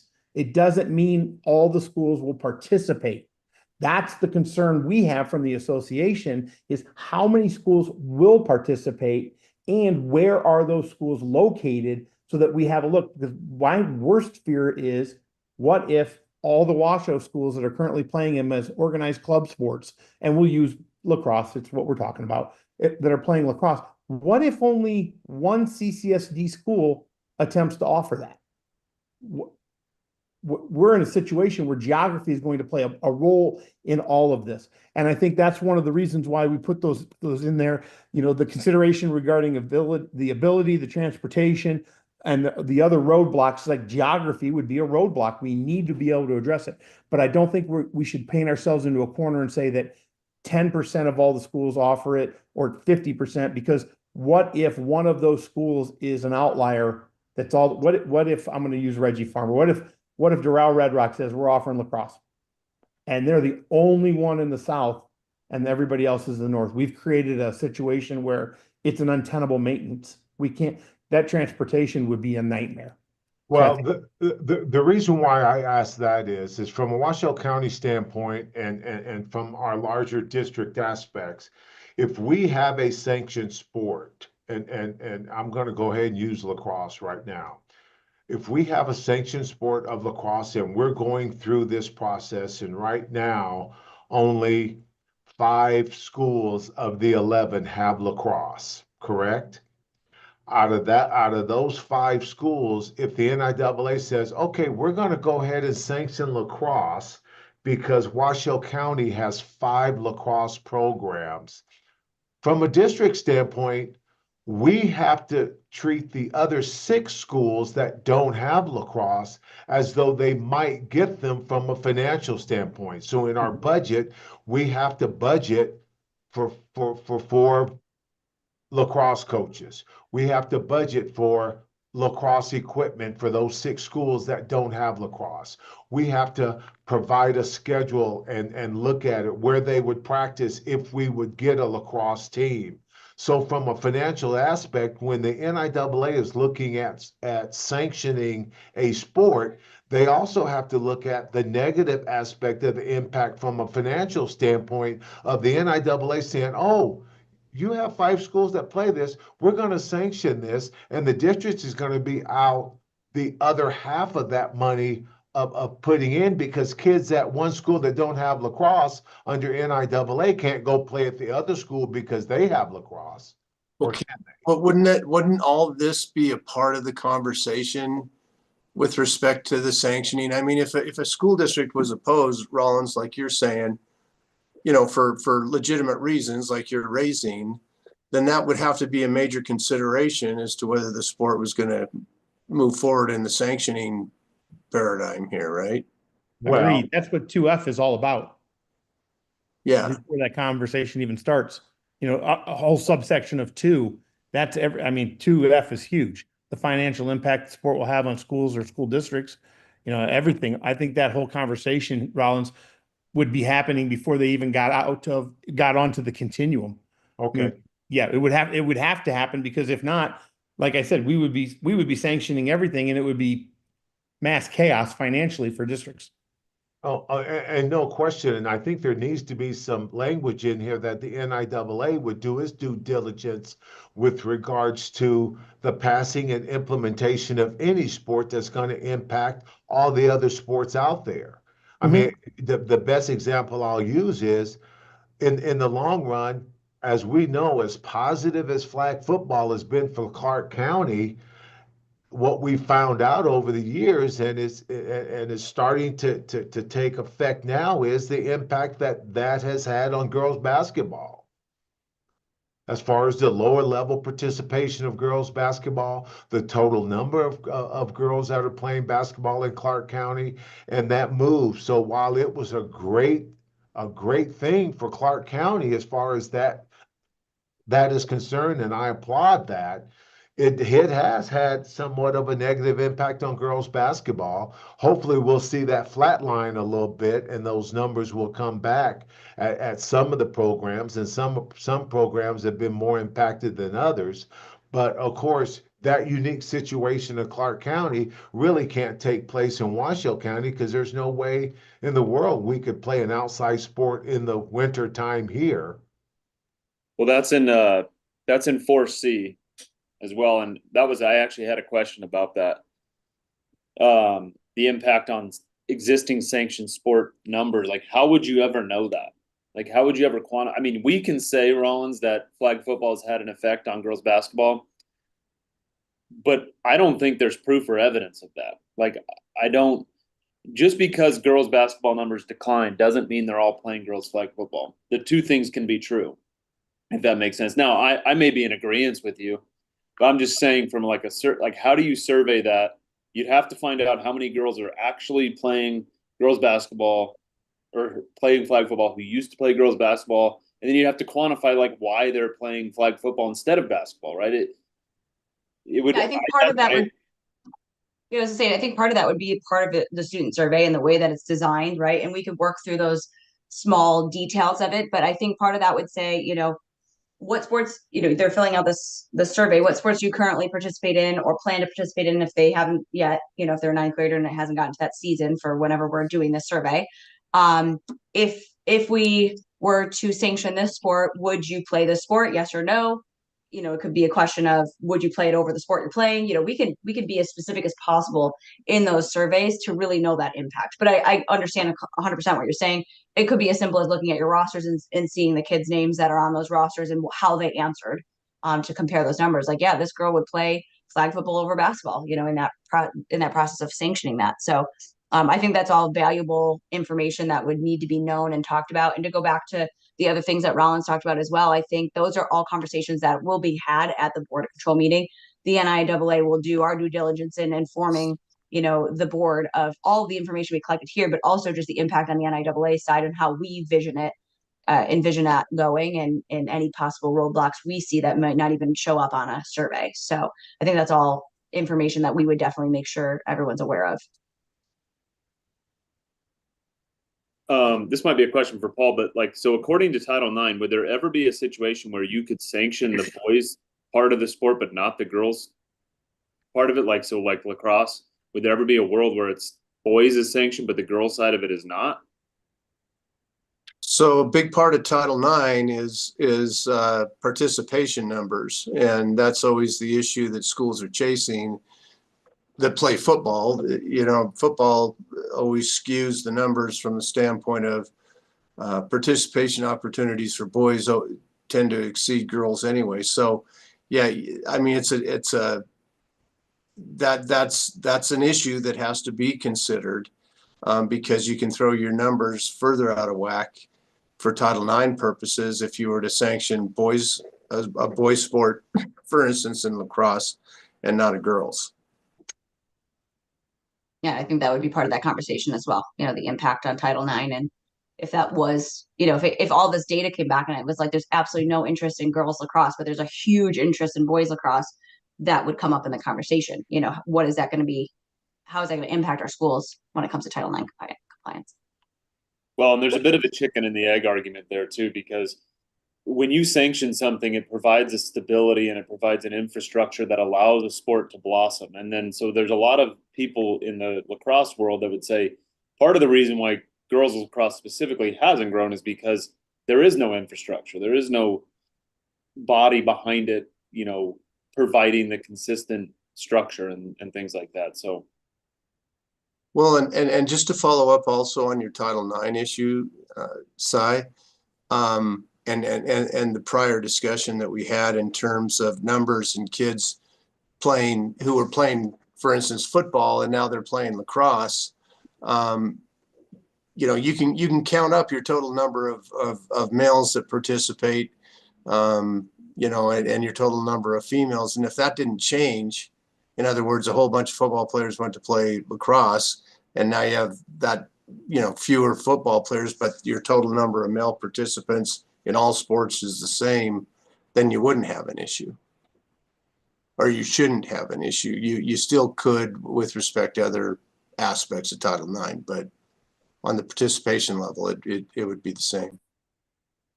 Well, and to clarify my point a little bit, one of the things that has really impacted girls basketball in Las Vegas is not only the implementation of girls flag football, but the rise of girls wrestling. And so we've seen that in Reno to some extent, where it hasn't impacted the girls basketball program as much, but it has impacted those numbers of girls that are going out for basketball, unlike Las Vegas, where they threw in an increase in girls in wrestling, with the girls wrestling, and you throw in girls flag football on that, you have 100% of athletes who were at one point playing basketball in their career that have left basketball to go play wrestle and or flag football, or at least a high percentage of them. The thing with basketball is you only need 10 girls on your team, whereas with, so not as many girls probably go out. But when you know, as a basketball coach, you're used to having 20 to 25, 30 girls go out. Now you only have 15 girls go out. That makes a little bit of a difference. But if those girls are participating in something else, then we've done our job as an association of providing them with a sport that they want to play other than girls basketball. So I just want to make sure I clarify that with regards to, we can't open up Pandora's box with a process which every sport in America now is going to come out and try to be a sanctioned sport in the state of Nevada in every season, when we can barely accommodate the ones that we currently have. Hey, Tim, Yeah, you may have already done this, but can you explain a little bit how the creation of this NAC code is in relation to or response to the lacrosse? I don't know, was it a Senate bill? Is that what it's called? Yeah, it's an assembly bill. It's a, I can't remember the number off the top of my head right now. It's Senate Bill 305. Yeah, it is. It's in response to it, but it's also in response to a hole we have in our own NAC right now. They asked for some background information on flag football and wrestling. And the only way I could do it was to go back through board meetings. So there was no process that was delineated out. This is how it occurred, and these were the steps that were followed. Not that the board did anything wrong in any way, shape, or form. It followed exactly what we're doing here, but it wasn't listed out and delineated out for them. And then I don't know, I don't want to throw Rollins under the bus on this one, Rollins, but I think, was it Washoe that came up with the suggestion that we put in something? One of the addendums that they were discussing was to put something in so that we would have a regulation for them to follow. I think it was one of the addendums, and it might not have been that. It might have been NASB, the School Board Association, may have come up with it. They said, "Hey, why don't we change this a little and say the NIAA needs to have a policy and procedure for doing this?" Well, we had already started that on the backside, because the minute we learned that there wasn't one, we thought we better start putting this together, and the timing of this just was perfect. And hopefully we can get something on the books for them that they can see. It was in reaction to, but it was a necessity that we didn't know we didn't have it. I'll be honest with you, I didn't even know we didn't have it. Kate didn't. We looked. We're like, holy cow, we don't have anything in there that lays this out. So, but we went back and watched. It follows this process all the way through. And so that's why we were happy with what the language looked like as we tried to tune it. So if this had existed, it probably never would have had to have been an assembly bill. They just would have approached you guys and we would have put them through the process, or how does that? I don't think so. I think this would have been an assembly bill no matter what we had in place. Exactly. I will tell you that they are an organized group, and that's not no disrespect there. They're very well attuned to what needs to occur. So I think they would have said, "Hey, listen, they have this, but we're already here. Why aren't they addressing it then?" And I would say that they would put themselves on that continuum at some level, and they would have come back with that. So that's where I think they would have seen it and said it, and if they didn't like where it was, would have still gone to the assembly. Exactly. I don't think it would have mattered. So then in Rollins' example of pickleball, the effort of this though is to make it so that if somebody wants to sanction a sport, it doesn't go through the assembly. It just comes to the NIAA and we put it through the process, and there's a regulation for it. Exactly. The idea is to have an answer if this were to ever happen again, is that we have a process in place, and this doesn't need to go to the legislature. It needs to come to the NIAA. Thank you. Exactly. Hey, you No, guys, this is Pam. Let me give you just a Reader's Digest of how we got flag on the board. We had to do something. Our proportionality numbers and our offerings for girls and females were not in sync. So basically what we did, we surveyed the schools. Flag football was a very popular means of what the girls were interested in. And we as CCSD, it took about 4 or 5 years. The first year we did varsity, and then every school had a program. Then the second year, every school had a JV and a varsity. And the third year we had a B team. So it's a progression. And I'm going to tell you, I truly appreciate that the NIAA has gone ahead and put these structures in place, because I think it's important. And I think we need to do guidelines. And I really believe that then after so many years of what we did at CCSD, then and only then did we go to the board and request that it becomes a sport. We were able to show that it was sustainable, that, hey, we can offer this sport. This is what we've done. We've had these programs. And Reggie, I'm going to agree with you.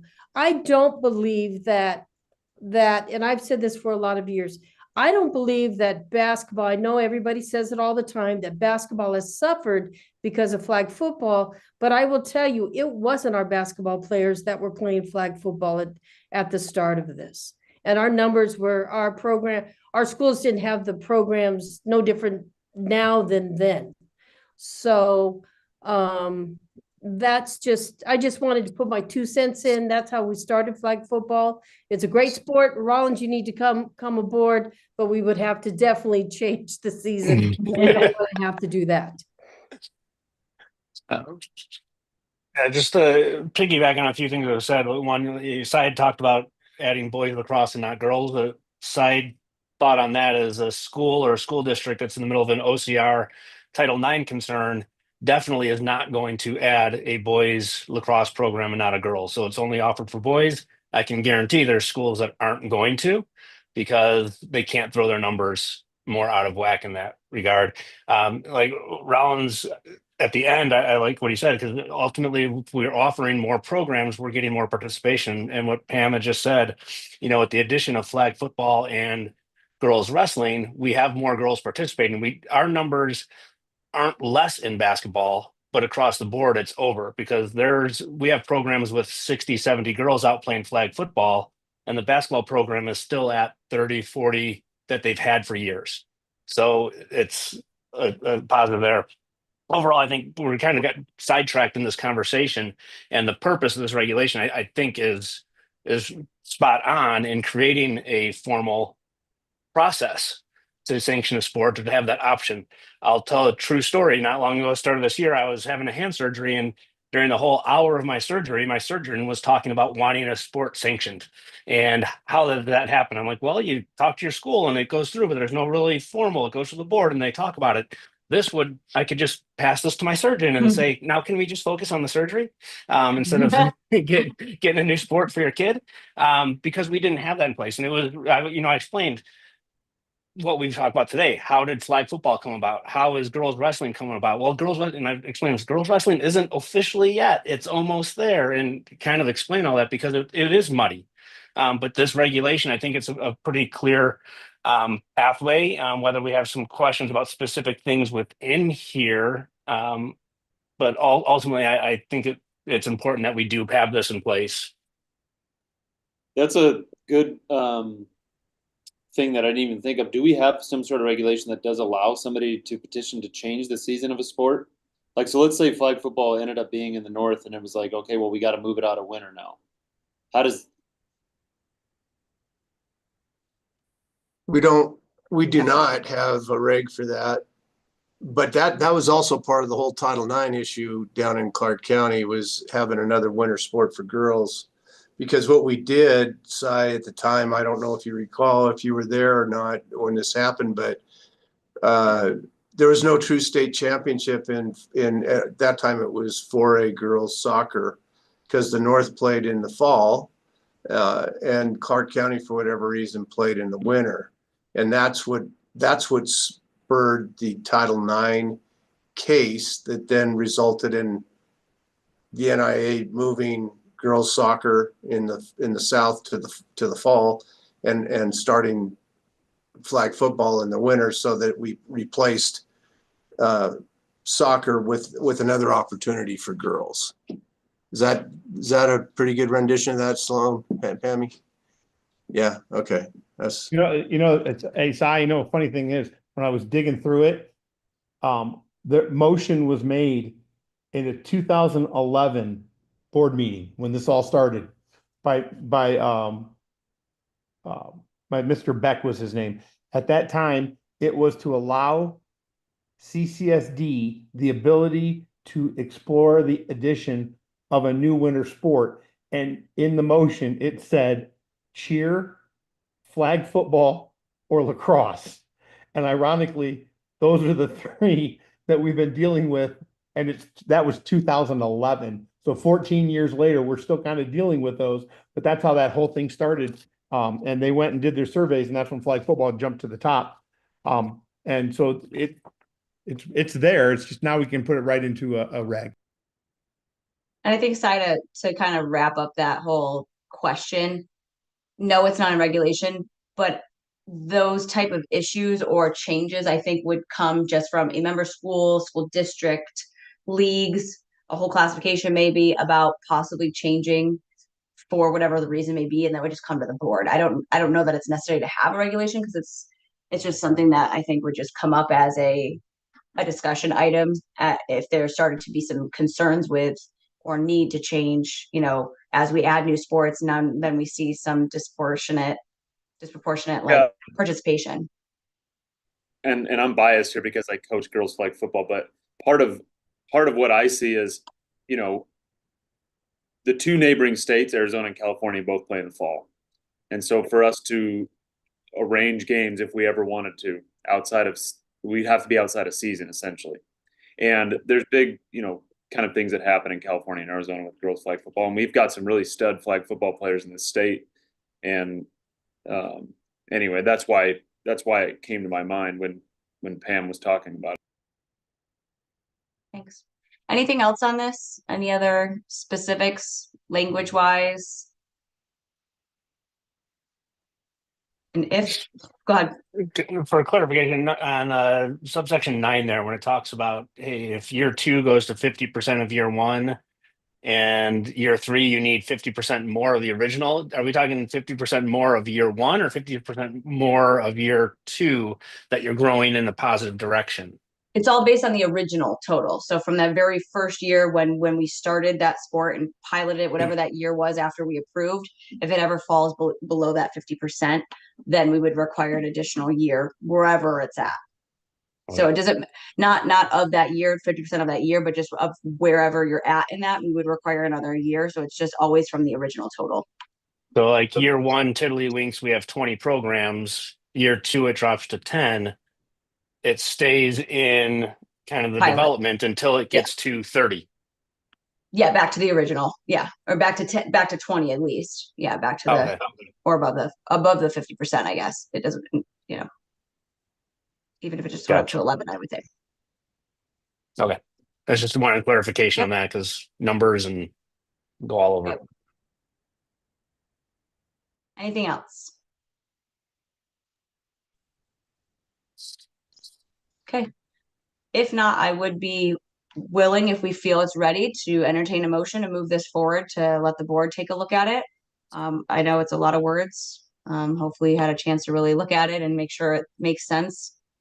We vetted it pretty well, so hopefully we didn't miss anything. Hey, Kate, I got a really quick question. Tim made a comment about adding some language to number 8. Yep, I'll reread that. So his suggestion for 8 is we would say implementation of the new sport shall follow a progression over 3 years, which includes, and then subsection D would say the ability for the board to adjust the initial placement of the proposed sport on the continuum. That just basically means that if there has been, a club program like in Washoe for lacrosse, it's been going on for 6 years and that it's fully developed, we could go ahead and move that maybe into the development stage. So it didn't need to take the full 3 years. There was another one though he put on there too, didn't he? About it actually being a 4-year process. No, that was just clarification as we were talking, that it does take 4. 1 year of this, then you go into this, and this. I don't think we need to add any more language. It's just a clarification in case anybody asks. Well, I thought we were. It could be 4. Yeah.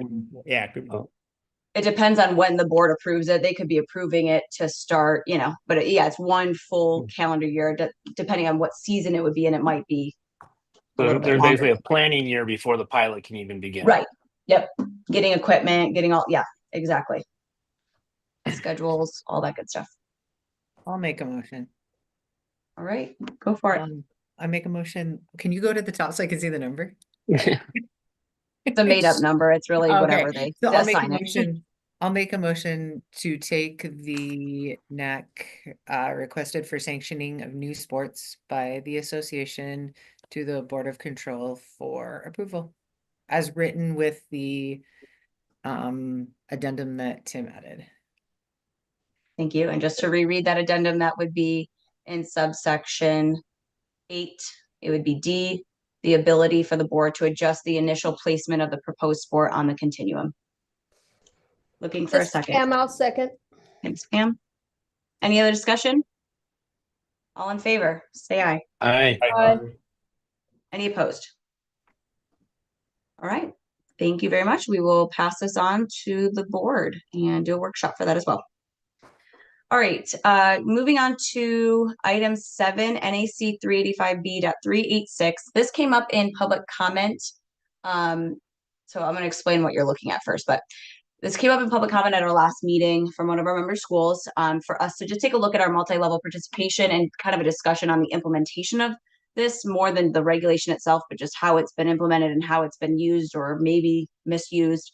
What you see here is language that was updated and revised and adopted in September of 2020. So we know many of our regulations are not reflected in on the website as the way that they have been adjusted. So this is different than what you'll see if you go to our website, but it has been approved and is what we currently use.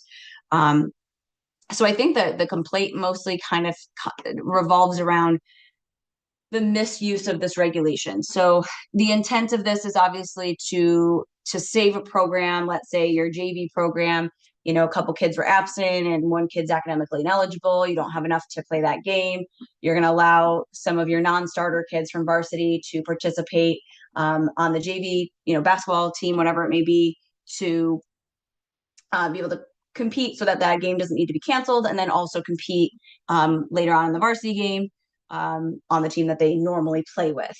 I think the issue is that we have some, you know, schools that may be abusing this and, you know, constantly allowing kids to play at both levels when it's not really necessary, or kids that are starters on varsity playing down on JV and just loading the different programs. It's kind of the gist of what I'm getting from some schools, is that that's what they're seeing. So I just wanted to kind of open it up for discussion.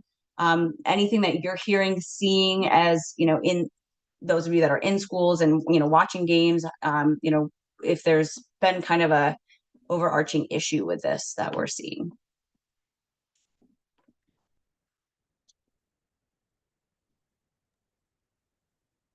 I don't see it. Do you know where I mean, I don't want to obviously use names, but like where the complaints have come from?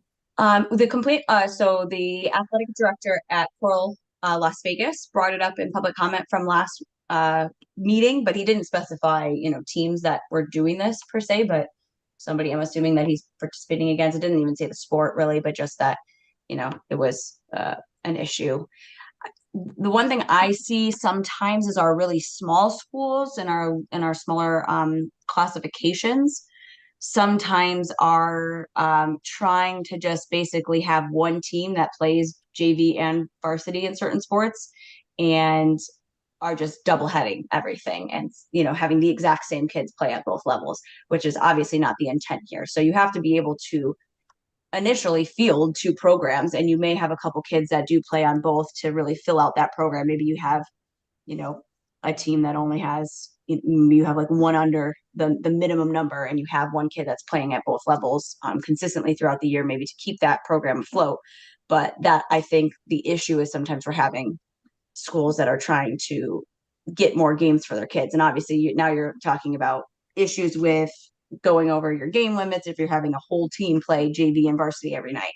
That's not the intent here. So maybe this, I think this might come up. I can use my team actually as a perfect example for girls basketball. We get that constant pressure not to cancel because of Title IX. So you do your best. You know, you try to save your programs. But I will tell you, I mean, even we were state champions in girls 4A, and had I not done this, we wouldn't have been able to field a B team and barely would have fielded a JV team. Now, we weren't running up scores, we weren't knocking people out, but I think that maybe that might be where it's coming from, because I know we weren't the only ones in that situation. Tammy, I'm gonna stop you. It wasn't you, at all. Okay, it wasn't you. And this is just I want to tell you that for the last 3 years, I've heard this. Even before when I was in the position I was prior to this, I was hearing this because what we have is we have some coaches out there who want to win the freshman B team championship. Oh, And the kid is starting the okay. varsity game, plays the full varsity game, and then happens to start the freshman game and play the whole freshman game when they still have a few kids that they could have moved around and manipulated. It's the B team and the JV team championship chasers that are, Okay, yeah, no, are that's our issues definitely with not it. us. We're not talking about the one kid who rode the pine for the varsity and played the JV game so you could keep it. We're talking about the kid who played 4 quarters in a varsity game, then played 4 quarters in a JV game, or vice versa. And I hate to use that club mentality. Oh, just play as many games as you can in a day. Goes against what we're trying to do. And this helps to clean that up a little bit. Because we did have that situation that Mr. Groy brought up where we had a school that had 3 kids that played the full varsity game were the same 3 kids who played the full JV game. And they had a complement of kids on both levels. We also have the schools that are fielding just one team, keeping all 12 basketball players together. And they're playing all 12 in both games.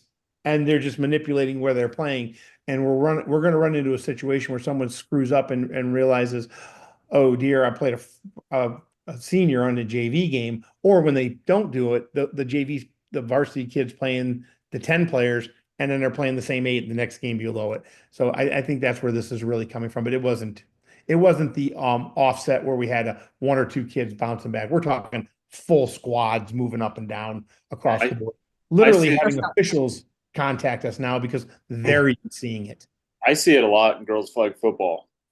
And, you know, the hard part as a coach is, again, I don't know if this has any influence over it, but because it doesn't follow the standard freshman JV varsity format, we're JV varsity freshmen.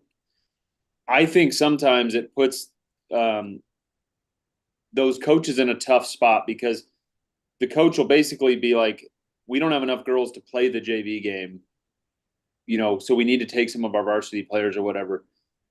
And in the moment, as a coach, you're like, well, I'm not going to turn around and tell my girls we don't have a game because I'm not going to like, and so you're kind of forced into allowing it to happen. But then more times than not, as Tim is saying, they know who they're choosing to go down to the JV level. And they're like, well, we're going to put this girl over there. And it's like, okay, well, like, and then you find out in the varsity game, she's their starting running back or starting quarterback. It's like, you had to choose that girl. Like, that doesn't make much sense to me. But, you know, like I do see it a lot in that regard. And I don't know if having varsity go last, I don't know if that changes anything or not.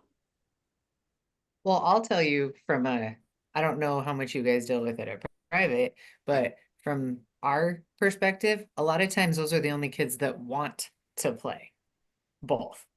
So if you have to save somebody and they may be a better player, sometimes it's hard because you can't get the other ones to play. Or honestly, a lot of times, I don't know about other schools, but for us, it comes down to eligibility. We start off with big numbers, great check time hits, and your numbers drop drastically, and you're playing who you can to keep those games because, like you said, you don't want to cancel the games. We don't ever want to cancel games, but sometimes you're scraping by to make that happen. And again, I'm not saying because I haven't seen it a lot, but I just know sometimes those are the issues that we face. Kate, I did have a clarification on the regulation between 2 and 3. And I could just be reading it incorrectly, but it seems to me that these two contradict each other. So in 2, it's saying that they should include that game that they play in regards to the total number of games. But then in 3, it seems to be that, you know, however many they play, it's only deemed to be one game that they played, not in addition to the total number of contests or meets that they're allowed to play. Am I reading that incorrectly? Let me just reread to see. Yeah. 2 games.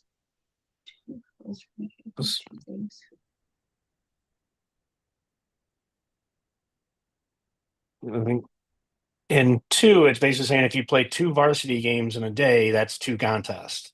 Right. 3 says if you play JV and then Different varsity in the levels. same day, that's still just 1 contest. So it doesn't count against your game limits. Whereas if you play JV on Tuesday and then varsity on Wednesday, that's 2 Right. contests as well. So playing multi-level in a day does not cut into the game limit for that individual student. Yeah, that was the main change that was made to 3, is to basically allow it and not have to count against your game limit. Obviously, with the exception of trying to do a full team doing it in 2 days, then we're going to run into some of that issues because now your team is playing twice.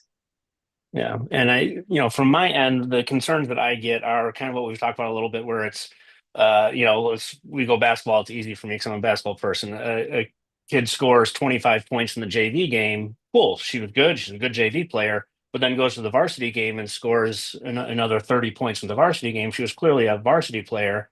So in that JV game, should she have been out there enough times to score 25 points, or should she have been the sub coming off the bench to relieve the other girls, to win that JV game by 40 points and then have her go be a key role in varsity? Where we handle it is typically when I was in the school, I would call the other school and say, hey, do you know your coach did that? Because most of the time, Tammy probably didn't know that her coach was playing 2 of her varsity starters for 3 quarters in the JV game when they were up 30 points. So that's a real good, easy for her to go have a conversation with that coach and say, hey, this isn't the rule. This isn't why we're doing this. We need to stop it or else we're going to lose it, or I'm going to pull it from you. So we've kind of handled it, at that level, making sure the AP knows so they can have those conversations. And I know we've talked, in the long history of it, does the NIAA get involved? Do we change it to where the NIAA can review, or, schools can appeal if teams are abusing it, or do we keep handling it at the school level? I think for the most part, I've had success addressing it at the school level, because once the administrator or the AD knows that it's going on, because they might not know, they're not at every game, they have those conversations with the coaches and can make sure that they're using the rule properly to help our kids, not so, as Tim says, win that JV championship. Yeah, I think the biggest thing is communication and implementation on this, and just, at our meetings and when we're discussing this, is having that awareness of what your coaches are doing. Because just like you said, a lot of the administrators probably don't know. So making sure that in your coaches meetings, we're talking about this. Hey, you can allow this. It is allowable by regulation, but let's talk about the logistics of what this looks like. If there's only 4 girls on your basketball team and you have to bring down a particular student from JV, from varsity, so they're going to be playing the whole game or whatever the case may be, then yeah, of course they're going to probably be scoring a lot. But yeah, if there's 6 and you want to bring down one more as a 7th to have, an extra sub, they should be the sub. They should only be going in when necessary. So I think it's more of those little details of how we're using this. I don't think any changes need to be made to the regulation. I think it's more on the implementation side and reporting it. If there's issues, reporting it about to the administrator, letting them know, hey, this happened, getting, an explanation from a coach as to why they're doing it and addressing it, is probably the only way we can really fix it, unless we were to take away this ability, which I don't think is what's in the best interest for kids. I think it's a good regulation that does allow for participation, less game cancellation. So yeah, I just wanted to bring it up, see people's thoughts on it, if there was any other information that you were receiving about this from people that you're speaking with. But, we'll do our part in making sure that we're talking about this at every, meeting with administrators and trainings and things like that as well. Anything else on this one? Okay. We have one more item. Bart, is our guest coming? Let me see. I do have an email. Okay. I believe he should be coming in. We have a guest that wanted that one of our athletic directors that brought this regulation to us, and I believe his coach as well, that wanted to discuss the limitation on football participation. So kind of along the same lines, actually, of the regulation we were just discussing. And so you'll see the regulation here, 444, this is specific to football. It's within the football section. And this is where, we specify that you can't participate on multiple levels. Basically, for football, you can only play 1 game within a 5-day consecutive period. They're the only sport exception to the previous regulation we were just discussing. So that's on page 24. And then if you go to 25, we also have a letter from Jerome, who's obviously on our committee that can talk to this because he was kind of in on this conversation as well. And then in my conversations with Mr. School, this was one of the schools that was discussed that has made some changes somewhat recently to their regulations, creating a quarter rule. And so specifically in 2, and then there's some questions below that they answer. I included this just because it shows a little bit of what will be discussed today on page 26 and 27. So I'm really going to turn it over to them to discuss their thoughts behind this. And we'll start with Mackenzie since he brought it to me and I see he's on. And I think your coach is probably with you. So if he wants to jump in as well, and you guys can just go ahead and talk us through, your thoughts on this. Thank you so much. Can you guys hear us all right? A little bit muffled, but you're okay. Sorry, we got the ghetto microphones down here. I'm sorry about that. So yeah, I used to coach in Oregon, and we had what was called a 6-quarter rule, and I feel like it's meant to be a real developmental tool, but also help small schools like we're at here, provide those JV teams, but also it's teaching our players, we're getting them game time, the ones who may not start, but we're getting them more game time where they are able to learn the game in a safer manner, I guess I would say. Tucker Vesna is my head football coach. I'm going to let him talk to you guys a little bit about it. We've talked about this for a few years now, and so he's got some good notes on it. I'm going to turn it over to him real quick. Good morning, everyone. So primarily the reason we want to do this and kind of the big concerning factor is safety for players. The way that we're proposing this is that our JV games would be played on a Monday or a Tuesday to provide enough time for recovery in between any of the athletes that would cross over and be a swing player for a varsity program. I think it helps for a lot of reasons. Number one, I think referees, when they come to do 2A games, they're going back to back and they're exhausted by the time they get to our varsity games. It would save them from having to do that, for one. It would also allow us to develop our players and provide us with roster flexibility. Retention with those kids who don't get to play very often on varsity and may be buried in the depth chart, they can see a little bit of time on JV and then be available to play if they need to in a varsity game, as well as, our starters that once we roster them on Register My Athlete, they're not allowed to drop down to JV. So there's times when we're playing in a game and we may be beating a team by a fair amount, or we may be getting beaten by a fair amount, and they don't have any choice but to continue playing their starters, which runs up the scores in times, and having that flexibility where we could put some young kids in. I think that would help with retention of even some of these teams that are looking to just drop out and go to a different playing level, like from 3A to 2A or 2A to independent. We could keep some of those teams because some of the games we could make with them would be a lot more competitive. Also, I think it would allow for our coaches to develop a lot more. Typically, when we play, JV games or varsity games, or even with the 3A playing their freshman games, everything's on one night. So half of the coaching staff is leaving to take their bus and their students back, and they don't get the opportunity to coach and provide that support that their coaching staffs could use.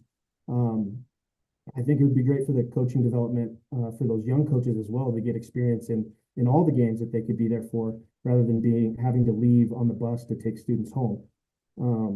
One thing that I think this would help with too is, for a number of years, our 2A teams, a lot of them didn't have JV teams at all because we just couldn't field them with that many students.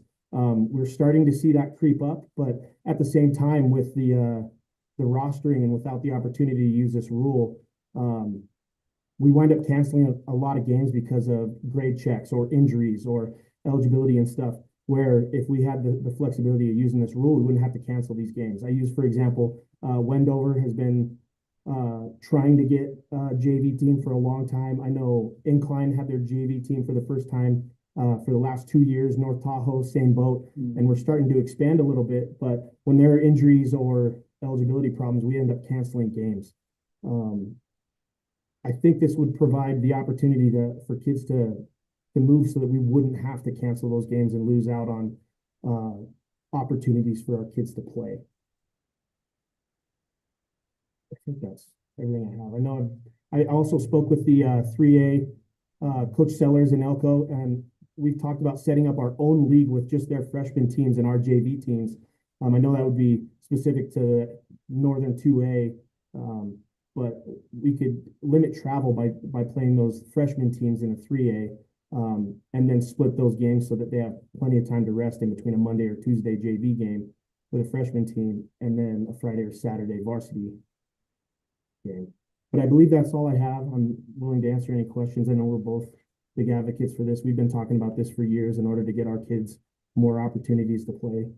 So it means a lot to us. Thank you both. Questions, and then I'll let Jerome too speak on his statements as well. Anybody have any questions for them regarding this?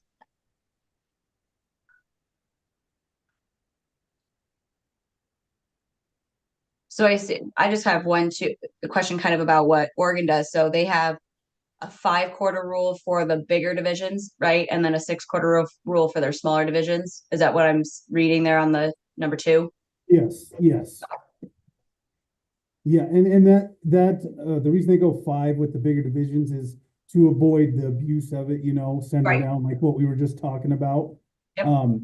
And I feel like with these smaller schools is what it pertains to more, in my Right. opinion. When you have a freshman JV and varsity and you're fielding all of them, in those bigger divisions, you don't really need this as bad. But for schools like us, I was the head JV coach last year for our JV here in Battle Mountain, and just with injuries or kids, because we had smaller teams both sides, I would lose my JV studs because we had to field a varsity. But the problem is those studs weren't studs when they got to varsity. I mean, they did okay, but they weren't ready for varsity. It's just we had no choice. And then you're losing JV kids there, and then you just destroyed their whole development, because now once those injured players come back, since they started on varsity, they can't come back to JV. And that right there, for the rest of the year, they're riding the pine, and their development has just gone out the window. And I find that as an unsafe environment as well. You throw a sophomore in a varsity game, you might be getting lit up by a senior or something, but you had no choice. So that's where we're kind of, I find this is important on the safety aspect of it, but also, I don't want our sports to die, and there's been numbers fluctuating. And I think if we can get kids like this to buy in, where they're seeing more playing time because there's more opportunities for it, rural Nevada can start growing even more. It's very important to me. And then as far as like enforcement of it, I know that's always been the big question, is how do you enforce that? Well, the nice thing is if you're playing on 2 separate days, like a Monday or a Tuesday and a Friday or a Saturday, one, you've got coaches seeing the same team because you have all your coaching staff there at both games, which is very important. I also think we could enforce it by exchanging rosters on that Sunday before we play on a Monday or Tuesday, exchange depth chart. Exchange depth charts where, we're tracking these kids who are starting for JV. And if they're on the varsity depth chart, you see that they're a couple people behind with an asterisk saying swing player or something along those lines. And that's obviously stuff you can talk about, but we do have ways we feel we can enforce this where, if someone's abusing it and they're starting a varsity kid on JV and they're running up scores, it's just the same as playing an ineligible player. You forfeit your varsity game. Because you're putting those kids out there in situations they shouldn't be in. This is for kids who this is going to help, not help make the JV team the best. Because let's be honest, there's no state title for JV. There's not. So it shouldn't be about running up a score on JV. It should be about developing our players and teaching them how to play this game safely and avoiding concussions. You know, I feel like we get these young kids we've had to throw into the fire on varsity just because of numbers or, you know, I feel more injuries come out of it just because of the inexperience, but we have no choice with small schools. Yeah. Other questions? Jerome, do you want to touch on your letter? Yeah, Mackenzie and Tucker kind of copied a little bit of what I would have said. I would have backed them up on this.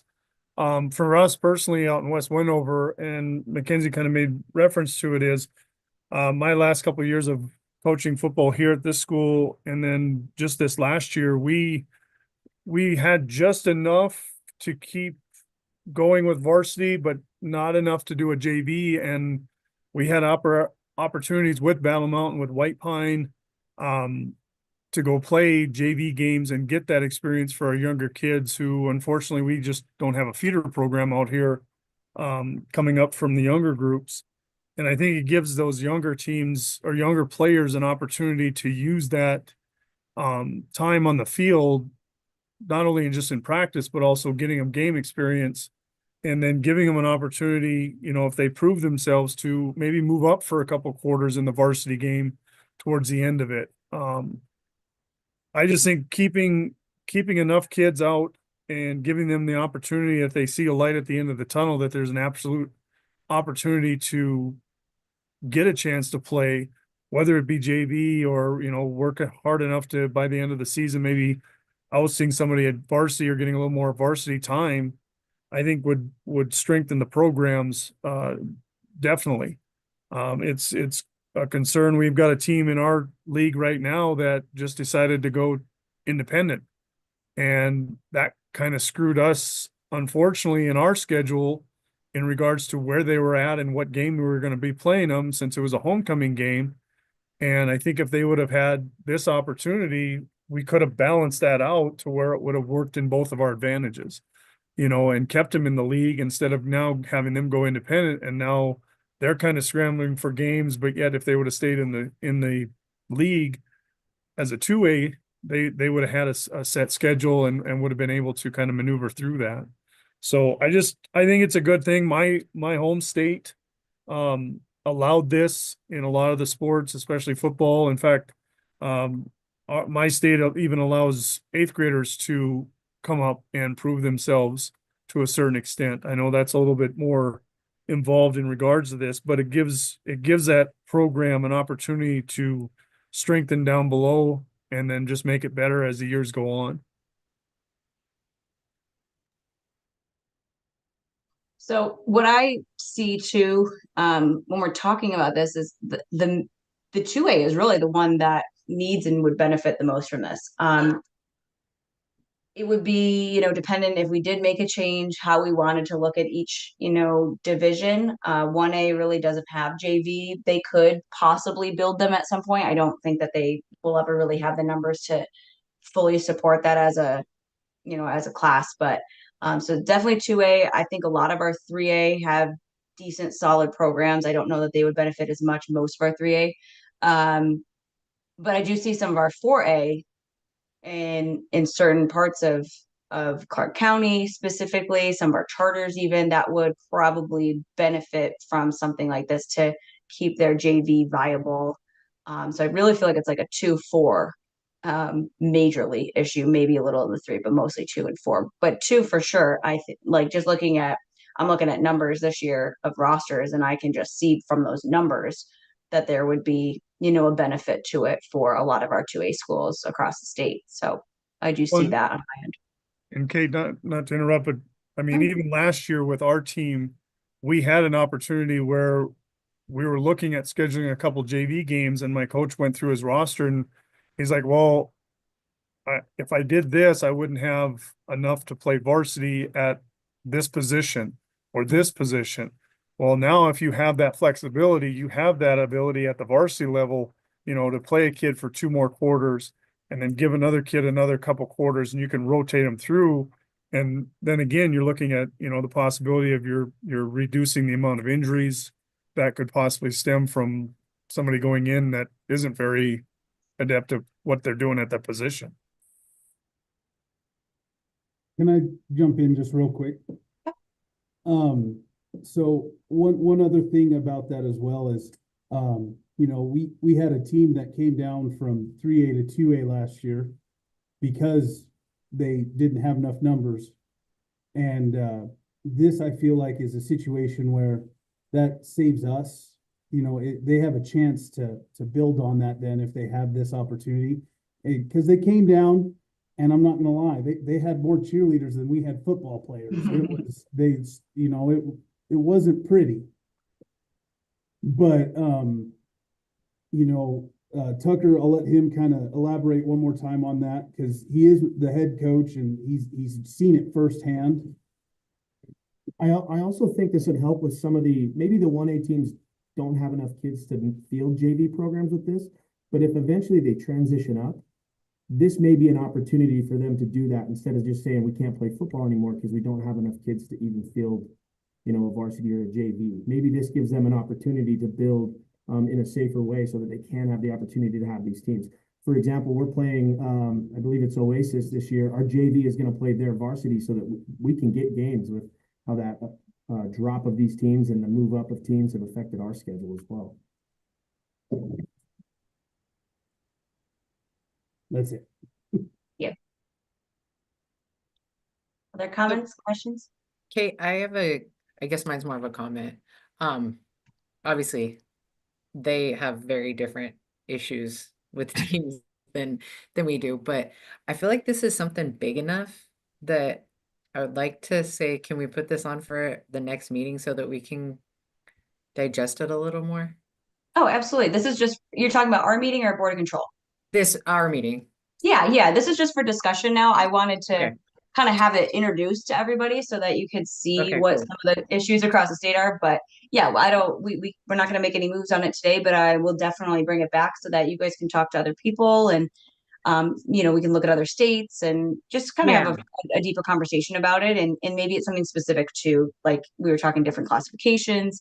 That's kind of what I'm thinking because, I'm trying to look at it and digest it. And I'm thinking to myself, like, obviously I want to help them however we can, but I also don't want upper levels up to take advantage of this or, so how do we tweak it, that kind of stuff. Absolutely. Anybody else have any other thoughts? Questions? Before we bring it back next time, would we be able to reach out and do a survey of 2A schools to see both the number of schools in favor of it, against it, and kind of where their numbers are, like even where they were this year and what they're projecting next year for their varsity and JV rosters to kind of see Absolutely. how that is. And I agree with you. I think it's something like this, especially with the sport of football. I get 2A's need for it. 3, 4, and 5A, I don't really think so. Even though 4A, some schools maybe struggle with B or JV programs, it's not out of lack of students. It's out of lack of getting students involved, and I think that's a different issue there. And like Tammy said, don't want to give them an ability to manipulate the system to not try and get more kids involved and field those teams. They should be trying to fill those rosters with the 2,000 kids they have on campus. Absolutely. I don't disagree with that at all. Anybody else? All right. Well, thank you guys that came to present. Appreciate you bringing this to us. We'll definitely continue this conversation. I'll get a survey out. I agree. I think this is really primarily a 2A concern regarding, because like I said, 1A doesn't, have JV, and I don't really think it's as big of an issue for 5A to 3A. So I do want to, focus on 2A and see, what kind of changes we possibly could make there to help you guys out. And so I'll bring that back. I'll survey out and we'll go from there. So item 9, future planning. Anything else that we want to bring back? Like I said, we'll continue that conversation with the charter school participation with the board and possibly with us as well. I'll bring back a survey for this regulation here. any other items that we have not discussed that we want to bring up? Kate, and this is like probably you, me, Paul, and Rollins. Maybe for 714, the residency burden of proof, the one thing that comes up a lot is because it lists all the different things that people can use to establish their residence, utility bills and voter registration and that. When we're doing the primary UI, Rollins, we look for the utility bills of that primary, but then when we go to level 2, they're giving us every other document other than what we need. Is there somewhere in there we can look at maybe classifying proofs of address for primary residence, proof of address for kind of residency affidavit, shared housing, or primary, like stronger proofs and auxiliary proofs type of thing, maybe to help us out? Yeah, I mean, we could bring it back. I think that one's with the LCB right now. I don't think we've gotten it back. I'd have to check to see where it's at. Because we did make adjustments to it recently. So we can bring it back and just take a look at it and see if there's anything that we could do to strengthen it even more. Yeah, because I know when we sit in those level 2s, then we have to explain why we want utility bill rather than Yeah, I mean, we did their make some cell phone bill. adjustment to that where it's just water, gas, electric. We took out some of that language. Okay. But we can take a look at it again and just look, make sure it all makes sense and it looks good as is, for sure. Anything else? All right.